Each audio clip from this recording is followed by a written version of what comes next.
नत्वा श्रीवरयोगिपादकमलं मूर्धाश्नुते धन्यताम् स्तुत्वा तस्य मुनेर्गुणान् शुभतमान् जिह्वा कृतार्थापरम्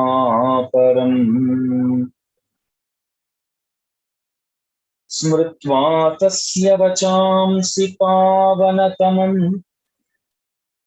भो भोति मे मानसि पाणिस्तस्य यशो विलिख्य विपुलम् कार्तार्थ्यमासेवते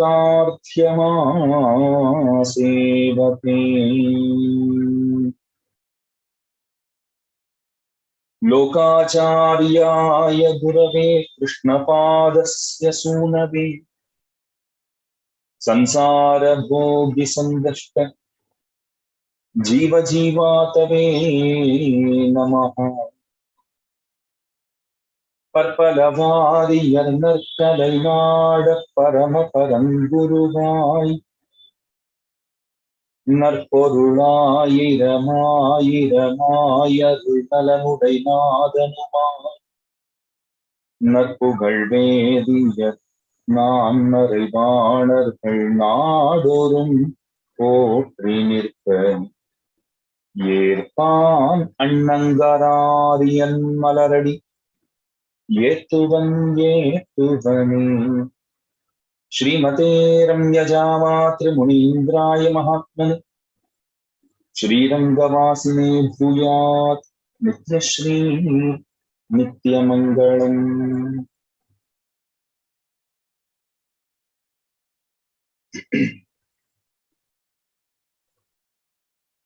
சகல பாகவதோத்தமர்களுக்கும் அடியனுடைய பணிவான வணக்கங்களை சொல்லிக் கொள்ளுகிறேன். யதிவர புனர் அவதார பூதர் என்று விசேஷித்து கொண்டாடப்படுமவரான மணவாள மாமுனிகள் அன்னாருடைய திருநக்ஷத்ரோத்சவத்தை சீரும் சிறப்புமாக நாம் கொண்டாடவிருக்கின்ற இந்த தருணத்திலே அவருடைய வைபவகரமாக ஏற்பாடு செய்யப்பட்டிருக்கிற உபன்யாச கோஷ்டி, அதிலே உற்றதும் உன் அடியார் கடமை என்கிற தலைப்பிலே சில வார்த்தைகள் விண்ணப்பிக்க வேண்டும் என்பது அடியனுக்கு இடப்பட்டிருக்கின்ற கட்டளை. ஸ்ரீமான் ஸ்ரீ ஊவே விஜயசாரதி சுவாமி அடியனை பற்றி சொல்லுவதாக பல கருத்துக்களை அவர் இயம்பினார். அடியனிடத்துல இருக்கிற அன்பின் காரணமாக சொன்ன வார்த்தைகள் அவை.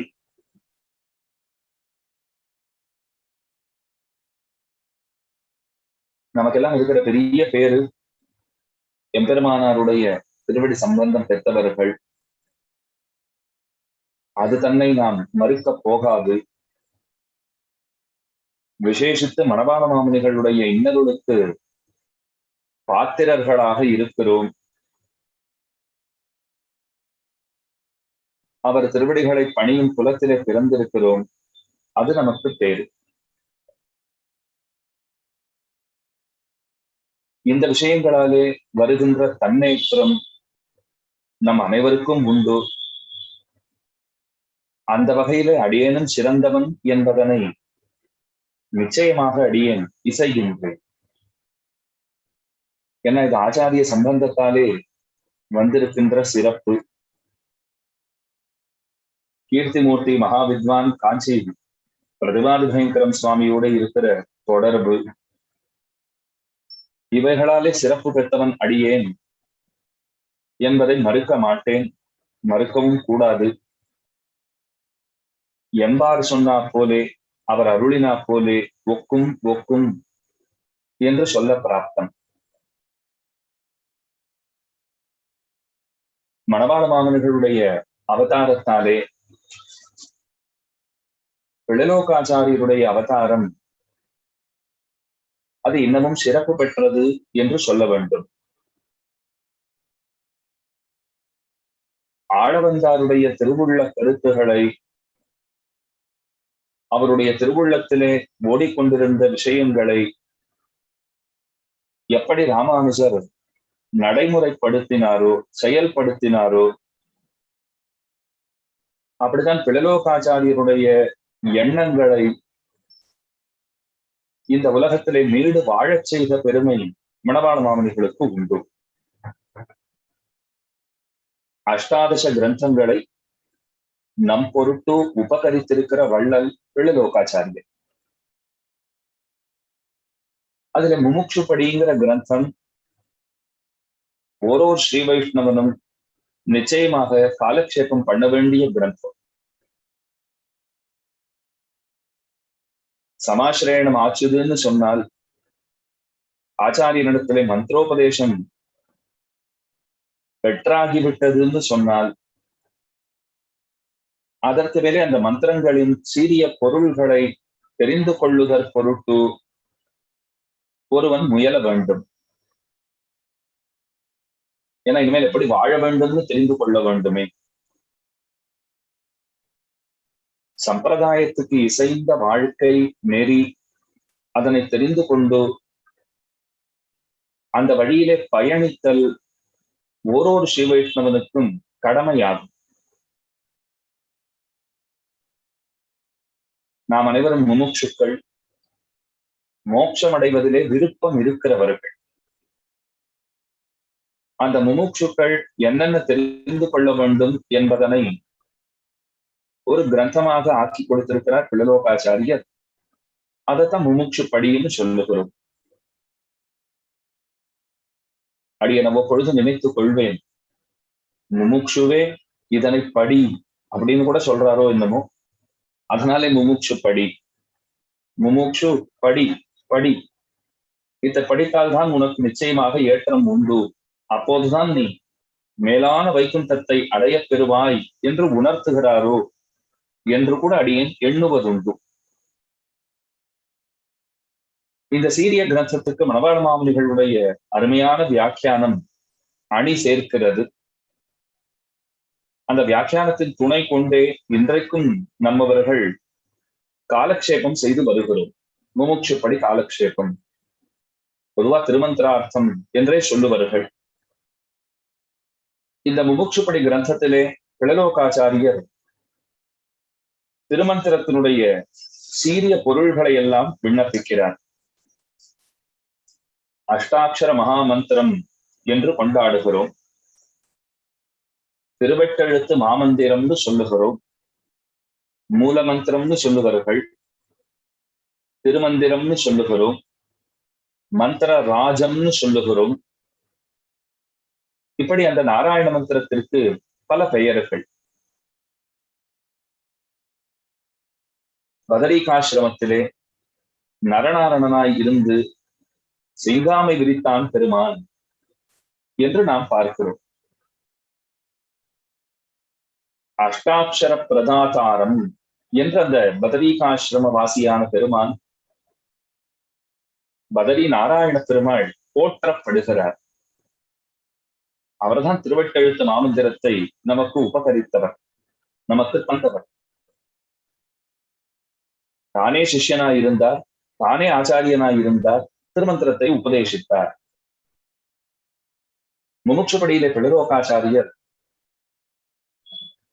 திருமந்திரத்தை விவரிக்கும் போது முதலிலே பிரணவத்தினுடைய பொருளை சொல்ல முற்படுகிறார். அந்த பிரணவத்திலே இருக்கக்கூடியதான அ உ மா என்கிற அக்ஷரங்களை, என்கிற பதங்களை விவரிக்கிறார். அகாரத்தினுடைய பொருளையும் சொல்லுகிறார். 3 பதமும் 3 அர்த்தத்தை சொல்லுகிறது. பிரணவம், நமப்பதம், அதற்கு மேலே இருக்கிற நாராயண பதம். இந்த 3 பதங்கள் 3 அர்த்தங்களை நமக்கு சொல்லுகிறது என்று அருளி செய்த பிற்பாடு அவைகள் என்னென்னங்கிறதையும் சொல்லுகிறார். சேஷத்துவமும் பாரதந்திரியமும் கைங்கரியமும். அதுக்கு மேல சூர்ணிகை இதிலே முதற்பதம் பிரணவம் என்று சாதிக்கிறார். அந்த பிரணவத்திலே ஆ என்றும் ஊ என்றும் மா என்றும் 3 திருவக்ஷரம் இருக்கிறது, 3 திருவழுத்துகள் அமைந்திருக்கின்றன காட்டுகிறார். இது சகல வேத சாரம் என்றும் போற்றுகிறார். அதுக்கு மேல பிராட்டியினுடைய சம்பந்தம் நமக்கு நிச்சயமாக தேவை. நாம் பெருமானுக்கு அடிமை, கூடவே பிராட்டிக்கும் சேர்த்தே நாம் அடிமையாக இருக்கிறோம்.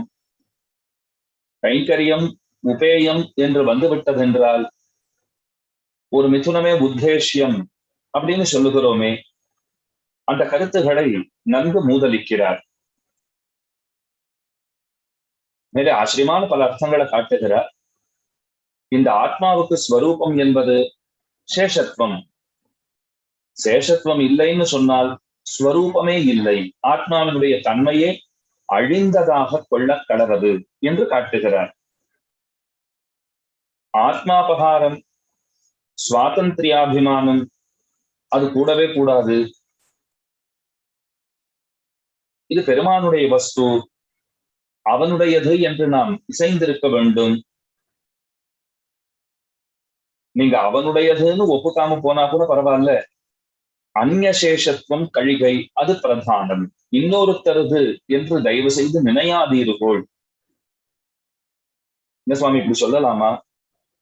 அவனுடையதுன்னு ஒப்புக்கொள்ளலைன்னா கூட பரவாயில்லைங்கிறீரே அப்படின்னா அது பரவாயில்ல, இந்த எண்ணம் நாளைக்கு கூட உங்களுக்கு ஏற்படலாம். நாம் அவனுடைய சொத்து என்கிற எண்ணம் நாளைக்கு ஏற்படுவதற்கும் வாய்ப்பு உண்டு, ஏற்படாமல் போகாது என்று நம்புவோமாக. ஆனாலும் அந்நியசேஷத்துவங்கிற தோஷம் இருக்கிறதே, அது ஏற்பட்டு விட்டதென்றால் அதனை கழித்துக் கொள்ளுகை, அதனை கழுவி விடுகை, அது அத்தனை சுலபமானதன்று. அதுக்குதான் மேல ரொம்ப ஆச்சரியமான பிரமாணம் காட்டுறார். தேவர்களுக்கு சேஷமான புரோடாசத்தை நாய்க்கிடுமா போலே ஈஸ்வர சேஷமான ஆத்ம வஸ்துவை சம்சாரிகளுக்கு சேஷமாக்குகை. ஆண்டாள் பாடுகிறாள், நாச்சியார் திருமொழியிலே இதே அர்த்தத்தை காட்டுகிறாள். வானிட வாழும் வானவர்க்கு மறையவர் வேள்வியில் வகுத்த பவி கானிடை திரிவதோர் நரி புகுந்து கடப்பதும் மோப்பதும் செய்வதொப்ப என்று பாடுகிறார். பெருமானுடையதான இந்த ஆத்ம வஸ்துவை நாம் பிறர் கிட்டால் அது தேவர்களுடைய உணவை ஒரு மிகீன ஜந்துவிற்கு இட்டார் போலே ஆகும். அது செய்யக்கூடாது. அதனாலதான் பகவத் சேஷத்துவத்திலும் அந்நியசேஷத்துவம் கழிகையே பிரதானம் என்று காட்டுகிறார். அதுக்கு பிரமாணமும் காட்டுறார். மறந்தும் புறந்தொழா மாந்தர் அப்படின்னு பாசுரம் உண்டே, அதையும் சொல்லுகிறார். இந்த ஆத்மா தனக்கும் உரியவன் அல்லன், பிறர்க்கும் உரியவன் அல்லன், பெருமானுக்கே உரியவன் அப்படிங்கிற அர்த்தங்களை பேசிவிட்டு மேல ரொம்ப ஆச்சரியமான அர்த்தத்தை சொல்லுகிறார். பிரணவத்தை விவரிக்கும் போது அந்த பிரணவத்திலே இருக்கக்கூடியதான உகாரத்தை, ஊ என்கிற அக்ஷரத்தை நமசு விவரிக்கிறது என்று காட்டுகிறார். நமப்பதம் இருக்கிறது, அது உகாரத்தினுடைய அர்த்தத்தை சொல்லுகிறது. ஆ ஊ மா அதிலே இருக்கிற அந்த ஊ என்கிற எழுத்தினுடைய பொருள்களை நமசு நமசப்தம் விவரிக்கிறது. ஆ என்கிற எழுத்தின் பொருள்களை நாராயண பதம் விவரிக்கிறது. மா என்கிற எழுத்தினுடைய பொருள்களை சதுர்த்தி 4ஆம் வேற்றுமைன்னு சொல்லுகிறோமே, ஏறி கழிந்த சதுர்த்தி அது விவரிக்கிறது. நாரபதம் என்றும் சொல்லுவார்கள். இந்த நாராயணாய என்ன அங்கே ஸ்பஷ்டமாக காட்டப்படுகின்றதான அந்த சதுர்த்தி இருக்கிறது, அது மகாரத்தை விவரிக்கிறது. இதையெல்லாம் சொல்லிக் கொண்டு வருகிறார். அதுக்கு மேல பெருமானுக்கு அடிமைங்கிறதை நன்கு உறுதியாக சொன்ன பிற்பாடு ஒரு ஆச்சரியமான அர்த்தம் காட்டுகிறார். உற்றதும் உன் அடியார்க்கடிமை என்கிறபடியே இதிலே பாகவத சேஷத்துவமும் அனுசந்தேயம். நாம் பெருமானுக்கு மட்டும் அடிமைகள் என்று எண்ணினோமானால் நாம் தவறு செய்தவர்களாக ஆனோம். இது என்ன சுவாமி, இப்பதான் தனக்கு உரியவன் அல்லன், பிறர்க்கும் உரியவன் அல்லன் அப்படின்னெல்லாம் சொன்னீரேனால் சொன்னோம், யாரும் மறுப்பார் இல்லை. இப்ப பெருமானுக்கு மட்டும் அடிமை என்று இசைந்தோமானால் தவறு செய்தவர்களாக ஆனோம்னு சொல்லுகிறீரே, இது எங்கனே பொருந்தும் என்று நீங்கள் கேட்கக்கூடும். கீழையே நாம் சொல்லும் போது இந்த ஆத்மாவை சம்சாரிகளுடையதாக ஒருவன் கருதவே கூடாது, இது சம்சாரிகளுடைய வஸ்துவன்று என்று காட்டினோம். இது நிச்சயமாக பகவத் அதீனமான வஸ்து, பெருமானுக்கே ஆட்பட்டிருக்கிற வஸ்து. பெருமானுக்கேன்னு சொன்னால் அதிலே நாம் உணர்ந்து கொள்ள வேண்டிய பொருள்கள் சில பல உண்டு. ஒரு வீட்டை காட்டுறோம், இதுதான் வீடு அப்படிங்கிறோம். இதுதான் வீடுன்னு சொல்லும் போதே அந்த வீட்டுக்குள்ளே கூடமும் உண்டு, அந்த வீட்டுக்குள்ளே பல அறைகள் உண்டு, திருமடைப்பள்ளி உண்டு, எல்லாம் புரிந்து கொள்ளுகிறோம். அதெல்லாம் இருந்தா தானே வீடு. இப்ப பகவானுக்கே அடிமைன்னு சொன்னால் இதுதான் வீடுன்னு சொல்றா போதே அது. வீட்டுக்குள்ளே எப்படி பல அறைகள் உண்டு, திருமடைப்பள்ளி உண்டு, இதெல்லாம் வைத்துக் கொண்டிருக்கிறோமோ அதை போல பகவானுக்கே அடிமை என்று சொல்லும் போது அவருடைய அடியவர்களுக்கும் நாம் சேர்த்தே அடிமைங்கிறதை நாம் புரிந்து கொள்ளுதல் அது மிக மிக முக்கியமானது. அதைத்தான் இங்க பிள்ளலோகாச்சாரியர் காட்டுகிறார். முற்றது முன் அடியார்க்கடிமை என்கிறபடியே இதுல பாகவத திருமங்கை ஆழ்வாருடைய ரொம்ப ஆச்சரியமான பாசுரம். எல்லாருக்கும் தெரிந்திருக்கிற ஒரு வைபவம். திருமங்க மன்னன் குமுதவல்லி நாச்சியார் இடத்திலே காதல் வயப்பட்டார். அவளை மணக்க வேண்டும்னு பாரித்தார். அவளை வளர்த்து கொண்டு வருபவரான ஒரு வைத்தியர் அந்த வைத்தியர் இடத்திலே போய் பெண்ணை கொடுக்கும்படி இறைஞ்சினார், வேண்டினார். வாழ்வீசும் பரகாலம்தான், ஆனால் காரியமாக வேண்டுமே. அதனால அந்த வைத்தியரிடத்திலே போய் நயமாகவே பேசினார். அவர் சொன்னார், அப்பா, இந்த பெண் நான் பெற்றெடுத்து வளர்த்த பிள்ளைன்னு சொல்ல போகாது.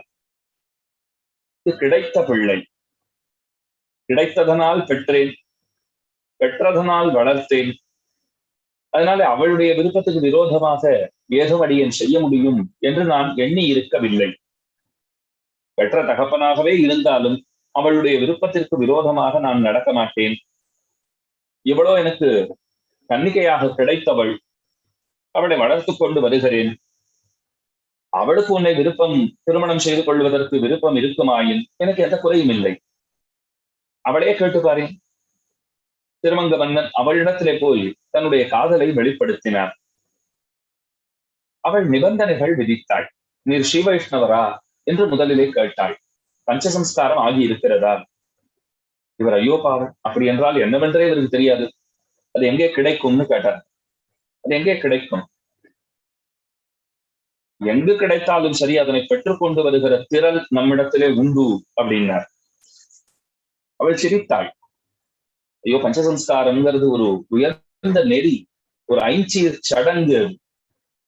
அந்த சடங்கினை ஒருவன் நடத்தி கொள்ளுகிறான்னு சொன்னால், ஒருவனுக்கு அந்த சடங்குகள் செய்யப்படுகிறதுன்னு சொன்னால் அவன் விண்ணுளாரிலும் சீரியராக ஆகிறான்.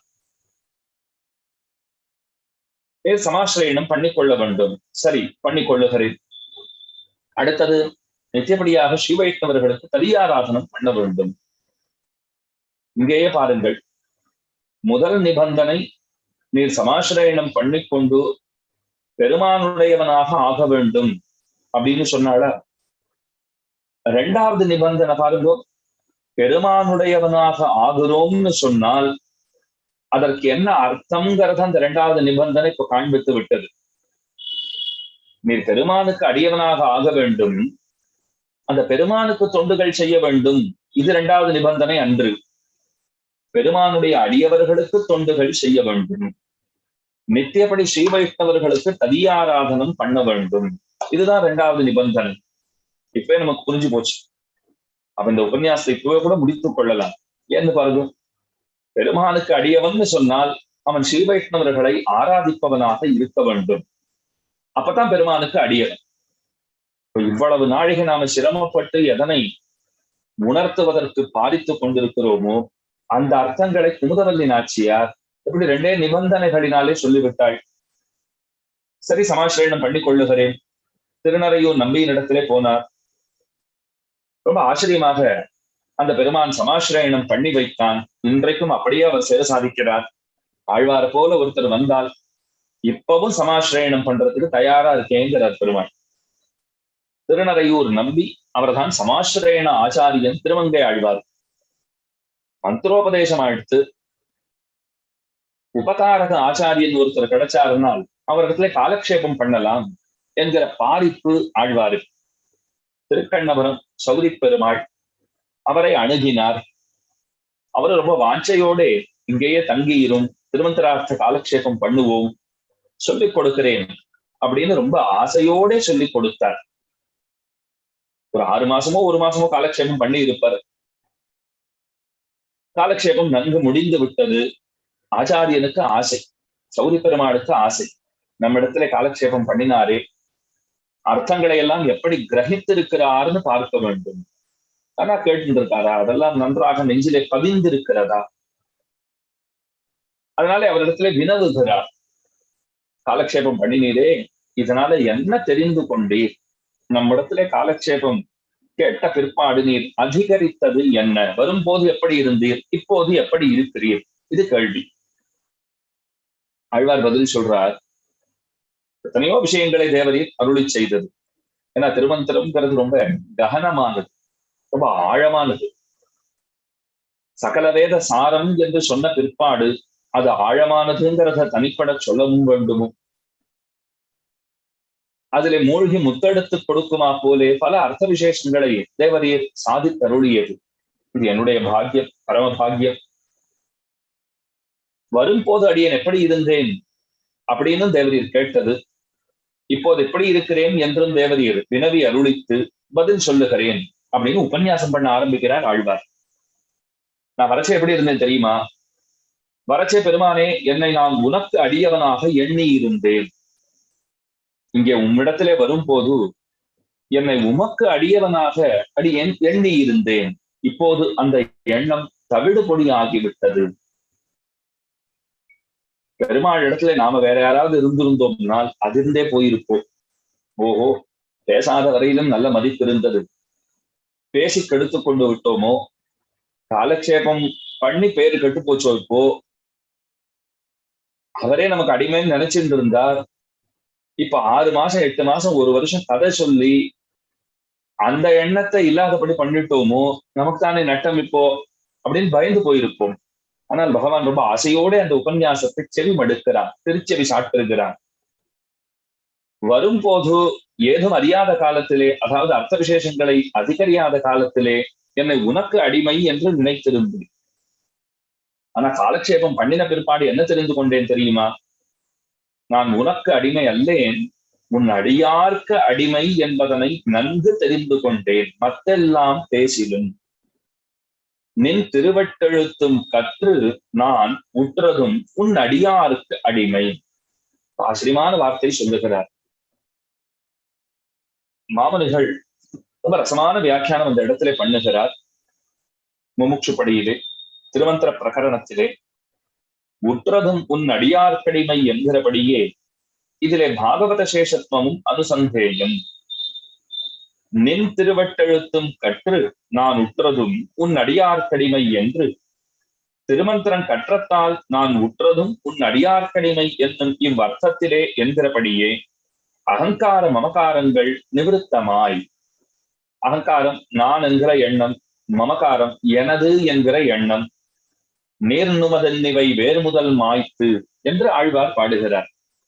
நான் எனது என்கிற எண்ணங்கள் நமக்கு கூடவே கூடாது. கபீர்தாசர் ஒரு இடத்துல ரொம்ப அழகாக சொல்லுகிறார், முடிவு செய்து கொள்ளும்போது உங்கள் மனசிலே நான் எனது என்கிற எண்ணங்கள் இருக்க வேண்டுமா, இல்லைன்னா ஹரி தங்க வேண்டுமா, முடிவு பண்ணிக்கோங்கிறார். அடியன் என்ன பதில் சொன்னேன் தெரியுமா? எல்லாம் பெருசா இருக்கு இடம், ஒரு ஓரமா அந்த நான் எனதுங்கிற எண்ணமும் இருக்கட்டும், இன்னொரு பக்கம் ஹரியும் தங்கி கொள்ளட்டும், அவரு இருந்துட்டு போட்டுமே. நான் எனது என்கிற எண்ணங்களும் இருக்கட்டும், ஹரியும் இருக்கட்டுமே. சிரித்தார் கபீர். அவர் சொல்றார், அதற்கு வாய்ப்பே கிடையாது. ஹரி இருக்க வேண்டும்னு சொன்னால் அங்கே நான் எனது என்கிற எண்ணங்கள் இருக்கக்கூடாது. நான் எனது என்கிற எண்ணங்கள் இருக்குமாகில் அங்கே நிச்சயமாக ஹரி தங்கவே மாட்டான். அன்னப்பறவை தெளிந்த நீரோடையிலே வசிக்குமே தவிர சேற்றிலே ஒரு நாளும் அது வசிப்பதை விரும்பவே செய்யாது. அதாலே வசிக்கவே முடியாது. அப்படித்தான் பகவானும் கல்மஷமான மனங்களிலே ஒருபோதும் அவன் குடியிருப்பதில்லை. அப்ப அகங்கார மமகாரங்கள் அடியோடு தியாஜ்யங்கள். அதனால்தான் சிவ வைஷ்ணவ சம்பிரதாயத்திலே வார்த்தைக்கு வார்த்தை அடியேன் அடியேன் அடியேன் அடியேன் என்று சொல்லுகிறோம். ஏன் இப்படி நம்முடைய பெரியவர்கள் நம்மை பணித்திருக்கிறார்கள் அப்படின்னா, அகங்கார மமகாரங்கள் அற்றவர்களாக நாம் இருக்க வேண்டும். நாம் படுகிற அனைத்து துன்பங்களுக்கும் சிரமங்களுக்கும் அந்த துர்குணங்கள் தானே காரணம். அந்த துர்குணங்களை நிச்சயமாக நாம் ஓட்டிட வேண்டும். நம் முயற்சியாலே ஓட்டிட முடியுமானால் பாகவதர்களுடைய அனுக்கிரகத்தால் மட்டும்தான் அது சாத்தியம். ஏன்னா உத்தரது முன் அடியார் கடிமைங்கிறது தானே தலைப்பு. எம்பெருமானுடைய திருவருள் எப்போது நாம் லபிக்க பெறுவோம்னு கேட்டால் நிச்சயமாக பாகவதர்களுடைய அனுக்கிரகத்தால் தான் அது சாத்தியம். துளசிதாசர் ரொம்ப ஆச்சரியமா ஒரு அர்த்தம் சொல்றார். சபுகரு பலு ஹரி பகதி சுகாயி, சபுகரு பலு ஹரி பகதி சுகாயி. என்ன செய்தாலும் சரி, இறுதியான பயன் என்பது யாதுன்னு கேட்டால் ஹரியனிடத்திலே பக்தி. அதுதான் இறுதியான மேலான புருஷார்த்தம். அதுதான் புருஷார்த்தம்னு சொல்லுகிறோம். அதுக்கு மேலே சொல்றார், சோபினு சந்தன காஹூ பாயி. அது எப்படி கிடைக்கும்னு சொன்னால், சாதுக்களோட சமாகமம் நமக்கு ஏற்படவில்லைன்னு சொன்னால் அது ஒரு நாளும் நமக்கு கிடைக்கவே செய்யாது. சாது சமாகமம்ங்கிறது ரொம்ப முக்கியம். நல்லோர்களோட சேர்ந்திருக்க பெற்றவர்களாக நாம் ஆகிறோம்னால் நமக்கு எல்லாமே கிடைக்கும். ஒரு நீதி ஸ்லோகமே உண்டு, ஒரு சுபாஷிதம். நல்லோர்கள் நமக்கு சதர்த்தங்களை சொல்லுகிறார்களோ இல்லையோ, நல்லோர்கள் நமக்கு சதர்த்தங்களை சொல்லுகிறார்களோ இல்லையோ, ஒருபோதும் அவர்களுடைய சங்கத்தை நாம் விடவே கூடாது. இப்ப நான் கேட்டேன், சதர்த்தம் சொன்னா கூடவே இருக்கலாம், ஒண்ணுமே பேசலைன்னா கூட இருக்கணுமா? நல்ல விஷயங்கள் எதுவுமே சொல்லவே இல்லையே, அவர் ஏதோ மௌனமாக அமர்ந்திருக்கிறார், பகவத் தியானத்திலே எப்போதும் ஈடுபட்டு இருக்கிறார், அவர் வாய் திறந்து என் இடத்துல பேசுவதும் கிடையாது. நான் போய் இப்போ வேலை மெனக்கிட்டு அவர் பக்கத்துல போய் உட்காரணுமான்னு கேட்டால் உட்கார். சுபாஷிதம் நமக்கு அறிவுறுத்துகிறது, உட்கார். ஏன் தெரியுமா? அவர்கள் எதுவுமே பேசவில்லை, எதுவுமே செய்யவில்லை, ஏதும் உபதேசிக்கவில்லை என்றாலும் கூட அவர்களுடைய பக்கத்திலே நாம் இருக்கிறோம்னு சொன்னால் அவர்களுடைய இருப்பு இருக்கிறதே, அது நம்முள்ளே பல நல்ல மாற்றங்களை நிகழ்த்தும். நீ கவலைப்படாதே என்று நமக்கு அந்த சுபாஷிதம் அறிவுறுத்துகிறது. அவர்கள் வாய் திறந்து பேச வேண்டும் என்கிற நிர்பந்தமே கிடையாது. நல்லோர்களை சேவித்தாலே நமக்குள்ளே நிச்சயமாக நல்ல மாற்றங்கள் ஏற்பட்டே தீரும். இதுதான் நல்லோர்களுடைய வைபவம், அவர்களுக்கு இருக்கக்கூடிய பெருமை. அப்ப துளசிதாசருடைய கருத்து பாருங்கள், ராம பக்தி தான் மேலான பயன், மேலான புருஷார்த்தம். அந்த பக்தி எப்போது சித்திக்க பெறுவோம் அப்படின்னா, சாதுக்கள் இல்லாமல் போனார்கள் என்னால் அது நிச்சயமாக நமக்கு கிடைக்காது. சாதுக்களுடைய சேர்ந்திருக்க பெற்றோம்னால் அப்போதுதான் அது நாம் கிடைக்கப்பட்டவர்களாக ஆவோம் என்று கூறுகிறார். அப்ப இந்த இடத்துல அகங்கார மமகாரங்கள் நிவிருத்தமாய் அந்த அகங்கார மமகாரங்கள் இல்லாதவர்களாக ஆனோம்னால் அதுக்கு மேல இந்த மனசிலே பகவத் சேஷத்துவம் உள்ளபடி பிரகாசிக்கும். நமசப்தத்தாலே பகவத் சேஷத்துவம் உள்ளபடி காட்டப்படுகிறது. இப்ப நமஹா மகா என்கிற இத்தாலே தனக்குரியன் என்கிறது. மகானா என்ன அர்த்தம்? தனக்குரியன். சுவாதந்திரியாபிமானம்ங்கிற மொழி ரெண்டு கூடாது. தேகாத்மாபிமானம் கூடாது, சுவாதந்திரியாபிமானம் கூடாது. தேகமே ஆத்மாங்கிற அந்த பிரமம் இருக்கிறதே அது கூடாது. சுவாதந்திரியாபிமானம் இல்ல சுவாமி, தேகம் வேறு ஆத்மா வேறு நல்லா தெரிஞ்சுட்டு இருக்கேன், ஆனா இந்த ஆத்மா என்னுடையது என்று நான் எண்ணுகிறேன், இது பரனுடையதன்று அப்படின்னு சொல்லுவார்கள் உண்டே. அந்த சுவாதந்திரியாபிமானம் அதுவும் கூடாது. நமசப்தம் தேகாத்மாபிமானமும் கூடாது, சுவாதந்திரியாபிமானமும் கூடாதுங்கிறதை நமக்கு நன்கு காட்டி தருகிறது. அதனாலே அந்த நமசிலே தற்காஷ்டையான பாகவத சேஷத்துவமும் அனுசந்திக்க வேணும் என்கை. பகவத் சேஷத்துவம் பகவானுக்கு ஆட்பட்டிருக்கை, அடிமைப்பட்டிருக்கை, அது புரிஞ்சு போச்சு. அதனுடைய காஷ்டை எது அப்படின்னு கேட்டால் அதனுடைய சீமா பூமின்னு சொல்லுவார்கள். அதனுடைய சீமா பூமி எதுன்னு கேட்டால் பெருமானுடைய அடியவர்களுக்கும் நாம் ஆட்பட்டவர்கள், அதுதான் அதனுடைய எல்லை நிலமாக அமைந்திருக்கிறது. அதனை நாம் புரிந்து கொள்ள வேண்டும். அரும்பதத்திலேயும் பகவத் சேஷத்துவ சீமா பூமியான என்று காட்டுகிறார்கள். தற்காஷ்டை, அதைத்தான் இந்த இடத்துல சாதிக்கிறார். அதனால பாகவத சேஷத்துவத்தையும் நாம் அனுசந்திக்க வேண்டும். இந்த ஆத்மா இருக்கே, இது பெருமானுடையது, கூடவே பெருமானுடைய அடியவர்களுடையதுமாக ஆகிறது. ஆராதனானாம் சர்வேஷாம் விஷ்ணோராராதனம் பரம், தஸ்மாத்து பரதரம் புரோக்தம் ததீயாராதனம் பரம் அப்படின்னு சொல்லுவார்கள்.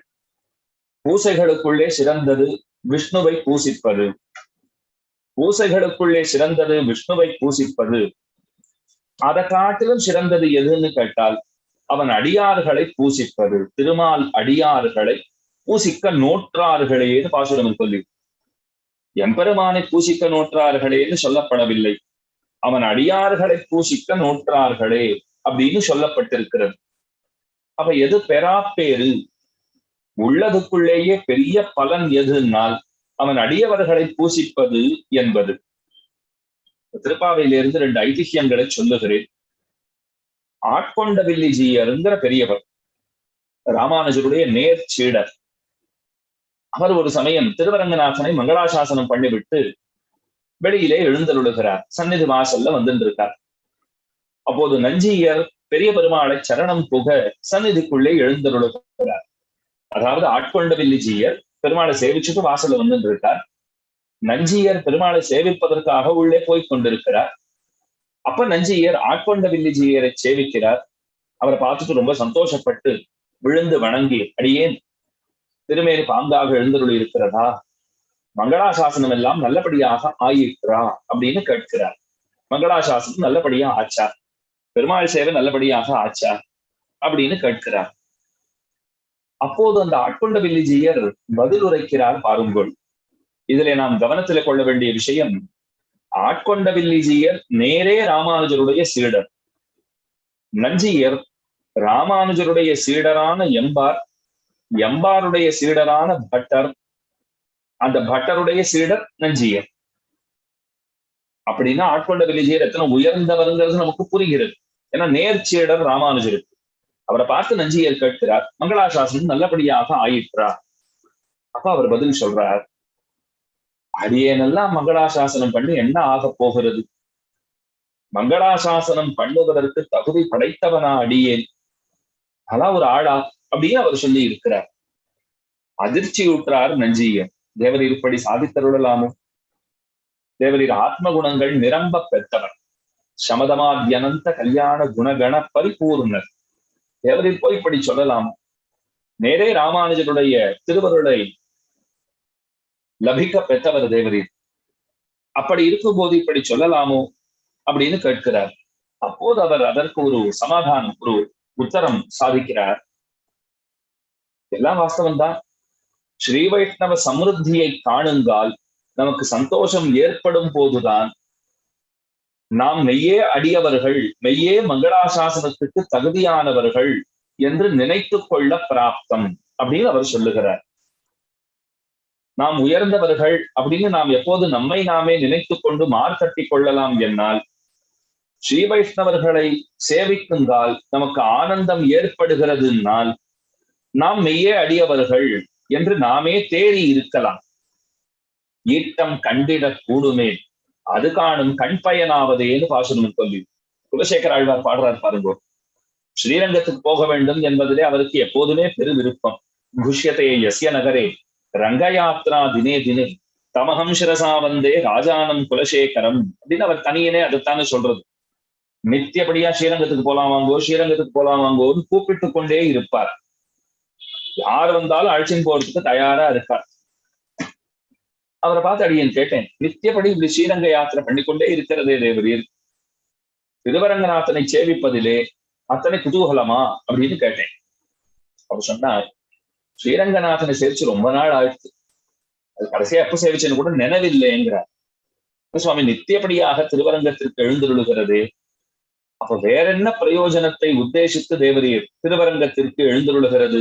அவர் சொல்றார், ஈட்டம் கண்டிடக்கூடுமே.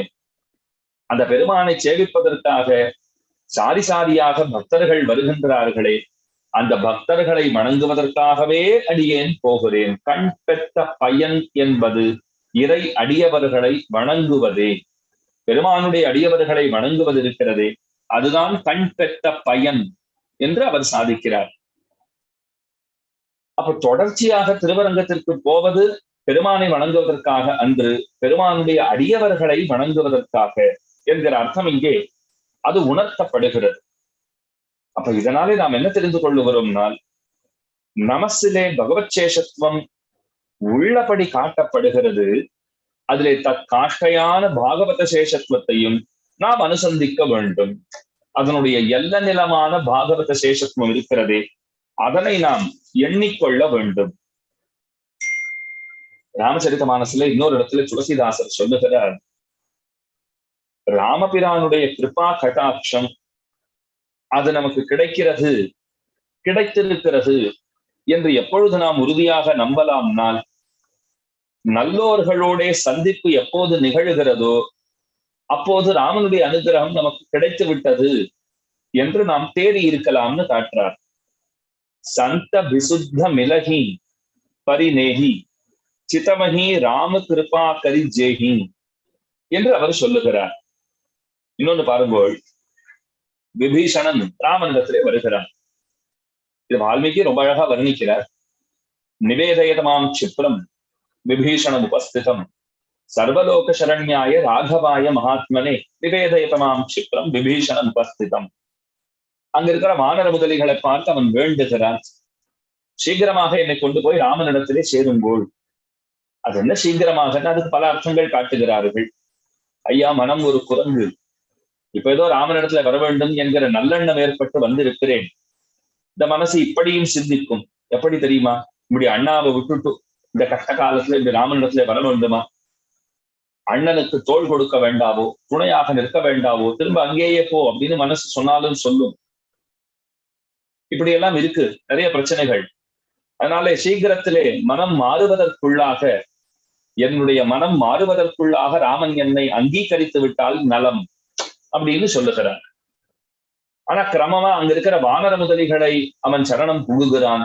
அவர்களை முன்னிட்டு கொண்டு பெருமானை அடைய வேண்டும் என்று பாரிக்கிறான். வேதம் வல்லார்கள் துணை கொண்டு விண்ணோர் பெருமான் திருப்பாதம் பணிய வேண்டும். அந்த சாஸ்திர சரணியை அடியொற்றி அவன் நடந்து கொள்ளுகிறான். இந்த துளசிதாசர் எப்படி வர்ணிக்கிறார் பாருங்கள். அவன் சொல்லுகிறான், வானர முதலிகளை பார்த்து விபீஷணன் ஒரு வார்த்தை சொல்லுகிறான், உங்களை பார்த்து விட்டேன், எனக்கு நம்பிக்கை பிறந்து விட்டது, நிச்சயமாக ராமன் எனக்கு கிடைத்து விடுவான். ஏன்னா எப்ப பக்தர்களுடைய ஒரு அறிமுகம் கிடைக்கிறதோ, பக்தர்களுடைய தரிசனம் கிடைக்கிறதோ, அப்போது நிச்சயமாக ஹரி நம்மை நோக்கி நடந்து வர ஆரம்பித்து விட்டான் என்றே பொருள். நல்லா கேட்டுக்கோங்க, நாம் அவரை நோக்கி நடந்து போகல, அவர் நம்ம நோக்கி நடந்து வர ஆரம்பிச்சுட்டாருங்கிறது அர்த்தம். எப்போது? சாதுக்களுடைய தரிசனம் நமக்கு கிடைத்து விட்டது என்று சொன்னால். அதனால நிச்சயமாக பெருமான் நமக்கு கிடைப்பான். பகவான் கடலை போல இருக்கார். பக்தியிலே திளைத்தவர்களான சாதுக்கள், அடியவர்கள், அவர்கள் மேகத்தை போல இருக்கிறார்கள். அப்படின்னா புரிஞ்சுக்க வேண்டியது என்ன? அந்த கடலில் இருந்து ஆழியுள் புக்கு முகர்ந்து கொடு ஆர்த்தேரி அப்படின்னு ஆண்டாள் பாடுறாள். லக்ஷ்மி நாதாக்கிய சிந்தௌ ஷடரிப்பு ஜலதா எவ்வாறும் ஒரு ஸ்லோகத்தால் இந்த அர்த்தத்தை காட்டுகிறார். லக்ஷ்மிநாதனாகிற பெருங்கடலில் இருந்து கருணை நீரை நம்மாழ்வாராகிற காளமேகம் பருகியது, அதை நாதமுனிகள்ங்கிற மலை மேலே வருஷித்தது அப்படின்னு சொல்லி கொண்டு போகிறார். அப்ப பக்தரான நம்மாழ்வார், அந்த நம்மாழ்வார் மூலமாகத்தான் கிருபா சிந்துவான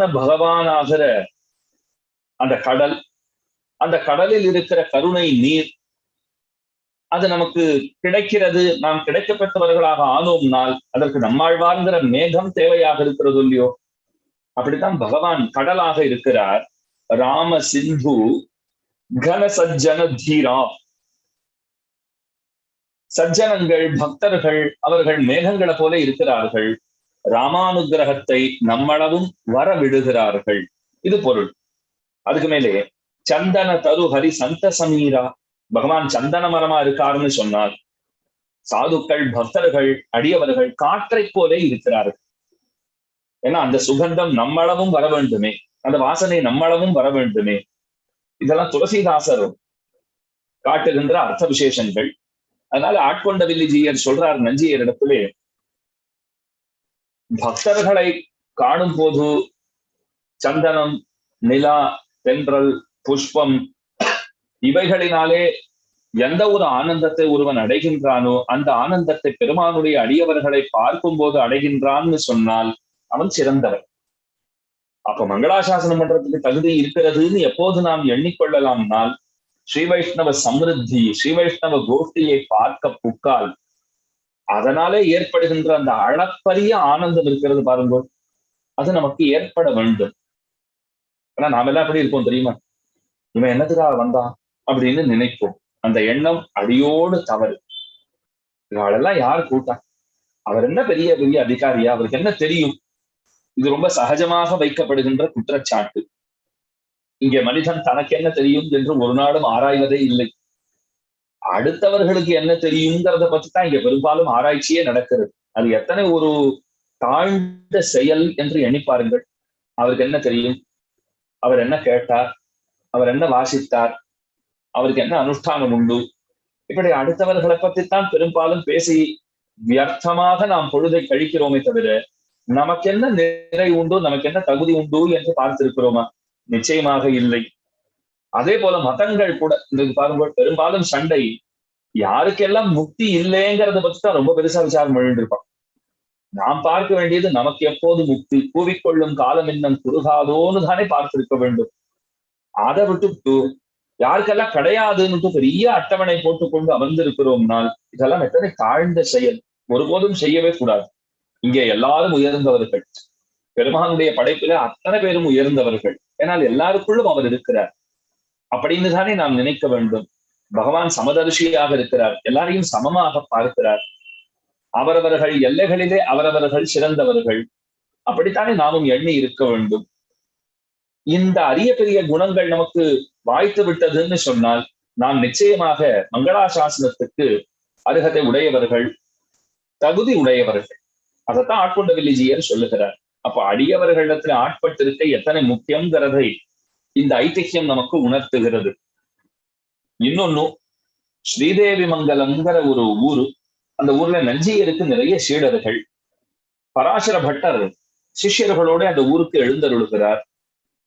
அங்க இருக்கிற ஸ்ரீ வைஷ்ணவர்கள் பராசர பட்டரையும் அவருடைய அடியவர்களையும் போரப்பொலிய கொண்டாடி உபச்சாரங்களை செய்கிறார்கள். பராசர பட்டருக்கு மிகுந்த மகிழ்ச்சி, மற்றற்ற மகிழ்ச்சி. அவர் சொல்லுகிறார், நஞ்சியருடைய பிரபாவம் எப்படி இருக்கிறது பார்த்தீர்களா? நஞ்சியருடைய பிரபாவத்தாலே இங்க இருக்கிற அத்தனை பேரும் ஸ்ரீ வைஷ்ணவ லட்சணங்கள் பொருந்தி இருக்க பெற்றவர்களாய், ஸ்ரீ வைஷ்ணவர்களை எப்படி ஆராதிக்க வேண்டும், எப்படி அவர்களை பூசிக்க வேண்டும் என்கிற அந்த தத்துவத்தை நன்கு உணர்ந்து கொண்டு இவர்கள் செயல்படுகிறார்கள் அப்படின்னு அவர் ரொம்ப ஆனந்தத்தோட அவர்களை கொண்டாடினார்ங்கிற ஐதிஹ்யமும் காட்டப்படுகிறது. அவர் தெரிந்து கொள்ள வேண்டிய அம்சம் என்னன்னா, பெருமானை காட்டிலும் அவனுடைய அடியவர்கள் மிக மிக உயர்ந்தவர்கள். பெருமானுக்கு ஆட்பட்டிருப்பதை காட்டிலும் அவனுடைய அடியவர்களுக்கு ஆட்பட்டிருக்கை அதுவே சிறந்தது அப்படிங்கிற அர்த்தம். இது திருமந்திரத்திலே நமப்பதத்திலே ஆர்த்தமாக அனுசந்திக்கப்படுகிறது. பிராணமாமனிகள் சாதிக்கிறார். இது சாப்தமா மேலெழுந்த வாரியாக சப்தமாகவே நமக்கு கிடைக்கிறதா, ஒரு வார்த்தையாகவே கிடைக்கிறதானால், அதாவது பாகவத சேஷத்துவம் இது ஸ்பஷ்டமாக காட்டப்படுகிறதானால், ஸ்பஷ்டமா கிடைக்கலைன்னாலும் இந்த பாகவத சேஷத்துவம் ஆர்த்தமாக அனுசந்திக்கப்படுகிறது. உள்ளுரை பொருளாக இருந்து கொண்டு நமக்கு இந்த விஷயத்தை உணர்த்துகின்றது அப்படிங்கிறத சொல்லுகிறார். அதுக்கு மேல இது அகாரத்திலே என்றும் சொல்லுவார்கள், உகாரத்திலே என்றும் சொல்லுவார்கள். இந்த அர்த்தம் அகாரத்திலே சொல்லப்படுகிறது, ஆ என்கிற திருவழுத்திலே சொல்லப்படுகிறதுன்னு சொல்றவா உண்டு, ஊ என்கிற திருவழுத்திலே சொல்லப்படுவதாக சொல்லுகிறவர்களும் உண்டு அப்படின்னு எல்லாம் சாதிக்கிறார். இப்ப நாம தெரிந்து கொண்டிருக்கிற விஷயம் பாகவத சேஷத்துவம்ங்கிறது நமக்கு முக்கியம். சேஷத்துவம் அடிமை நிலை, அடிமைப்பட்டிருக்கை. யாருக்கு? அவன் அடியவர்களுக்கு அடிமைப்பட்டிருக்கை, பெருமானுடைய அடியவர்களுக்கு ஆட்பட்டிருக்கை, அது முக்கியம். அதுதான் இந்த இடத்துல திருமந்திரத்திலே காட்டப்படுகிறது, நமப்பதத்திலே அது சொல்லப்படுகிறது. இதெல்லாம் நாம் இதுகாலம் பார்த்து வந்தோம். இப்ப இந்த அர்த்தங்களை அனுஷ்டித்து காட்டியவர்கள் உண்டான்னு கேட்டால், ஸ்ரீராமாயண புருஷர்களுக்குள்ளே முக்கியமானவரான சத்ருகுண ஆழ்வார், அவரிடத்துல அதைத்தானே பார்க்கிறோம். அவருக்கு என்ன ஏத்தம் அப்படின்னால், அவருக்கு என்ன பெருமைனால், ராம பக்திங்கிற பாபம் இல்லாதவர் அவர். அதுதான் அவருக்கு பெருமை. என்ன சுவாமி ரொம்ப அநியாயமாக இருக்கிறது. ராம பக்தியை போய் பாபம்னு சொல்ல முடியுமானால் சொல்ல முடியும், சொல்லக்கூடும், சொல்லலாகும், சொல்ல தகும். ஆனா எப்போதுங்கிற ஒரு கேள்வியை வைத்துக் கொள்ளுங்கள். ராம பக்தி எப்போது பாபமாகும் அப்படின்னு ஒரு கேள்வியை வைத்துக் கொண்டீர்களானால் சமாதானம் கிடைக்க பெறுவீர்கள்.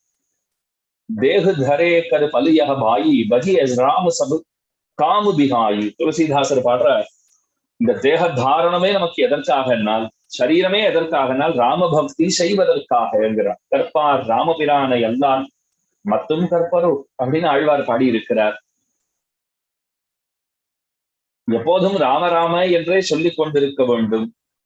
ராம என்கிற 2 எழுத்தினால் எதுதான் கிடைக்காதுன்னு கம்பநாட்டு ஆழ்வார் பாடுறார். இப்படியெல்லாம் இருக்கிறது. தியாகையர் எத்தனை கீர்த்தனைகளை பாடியிருக்கார்.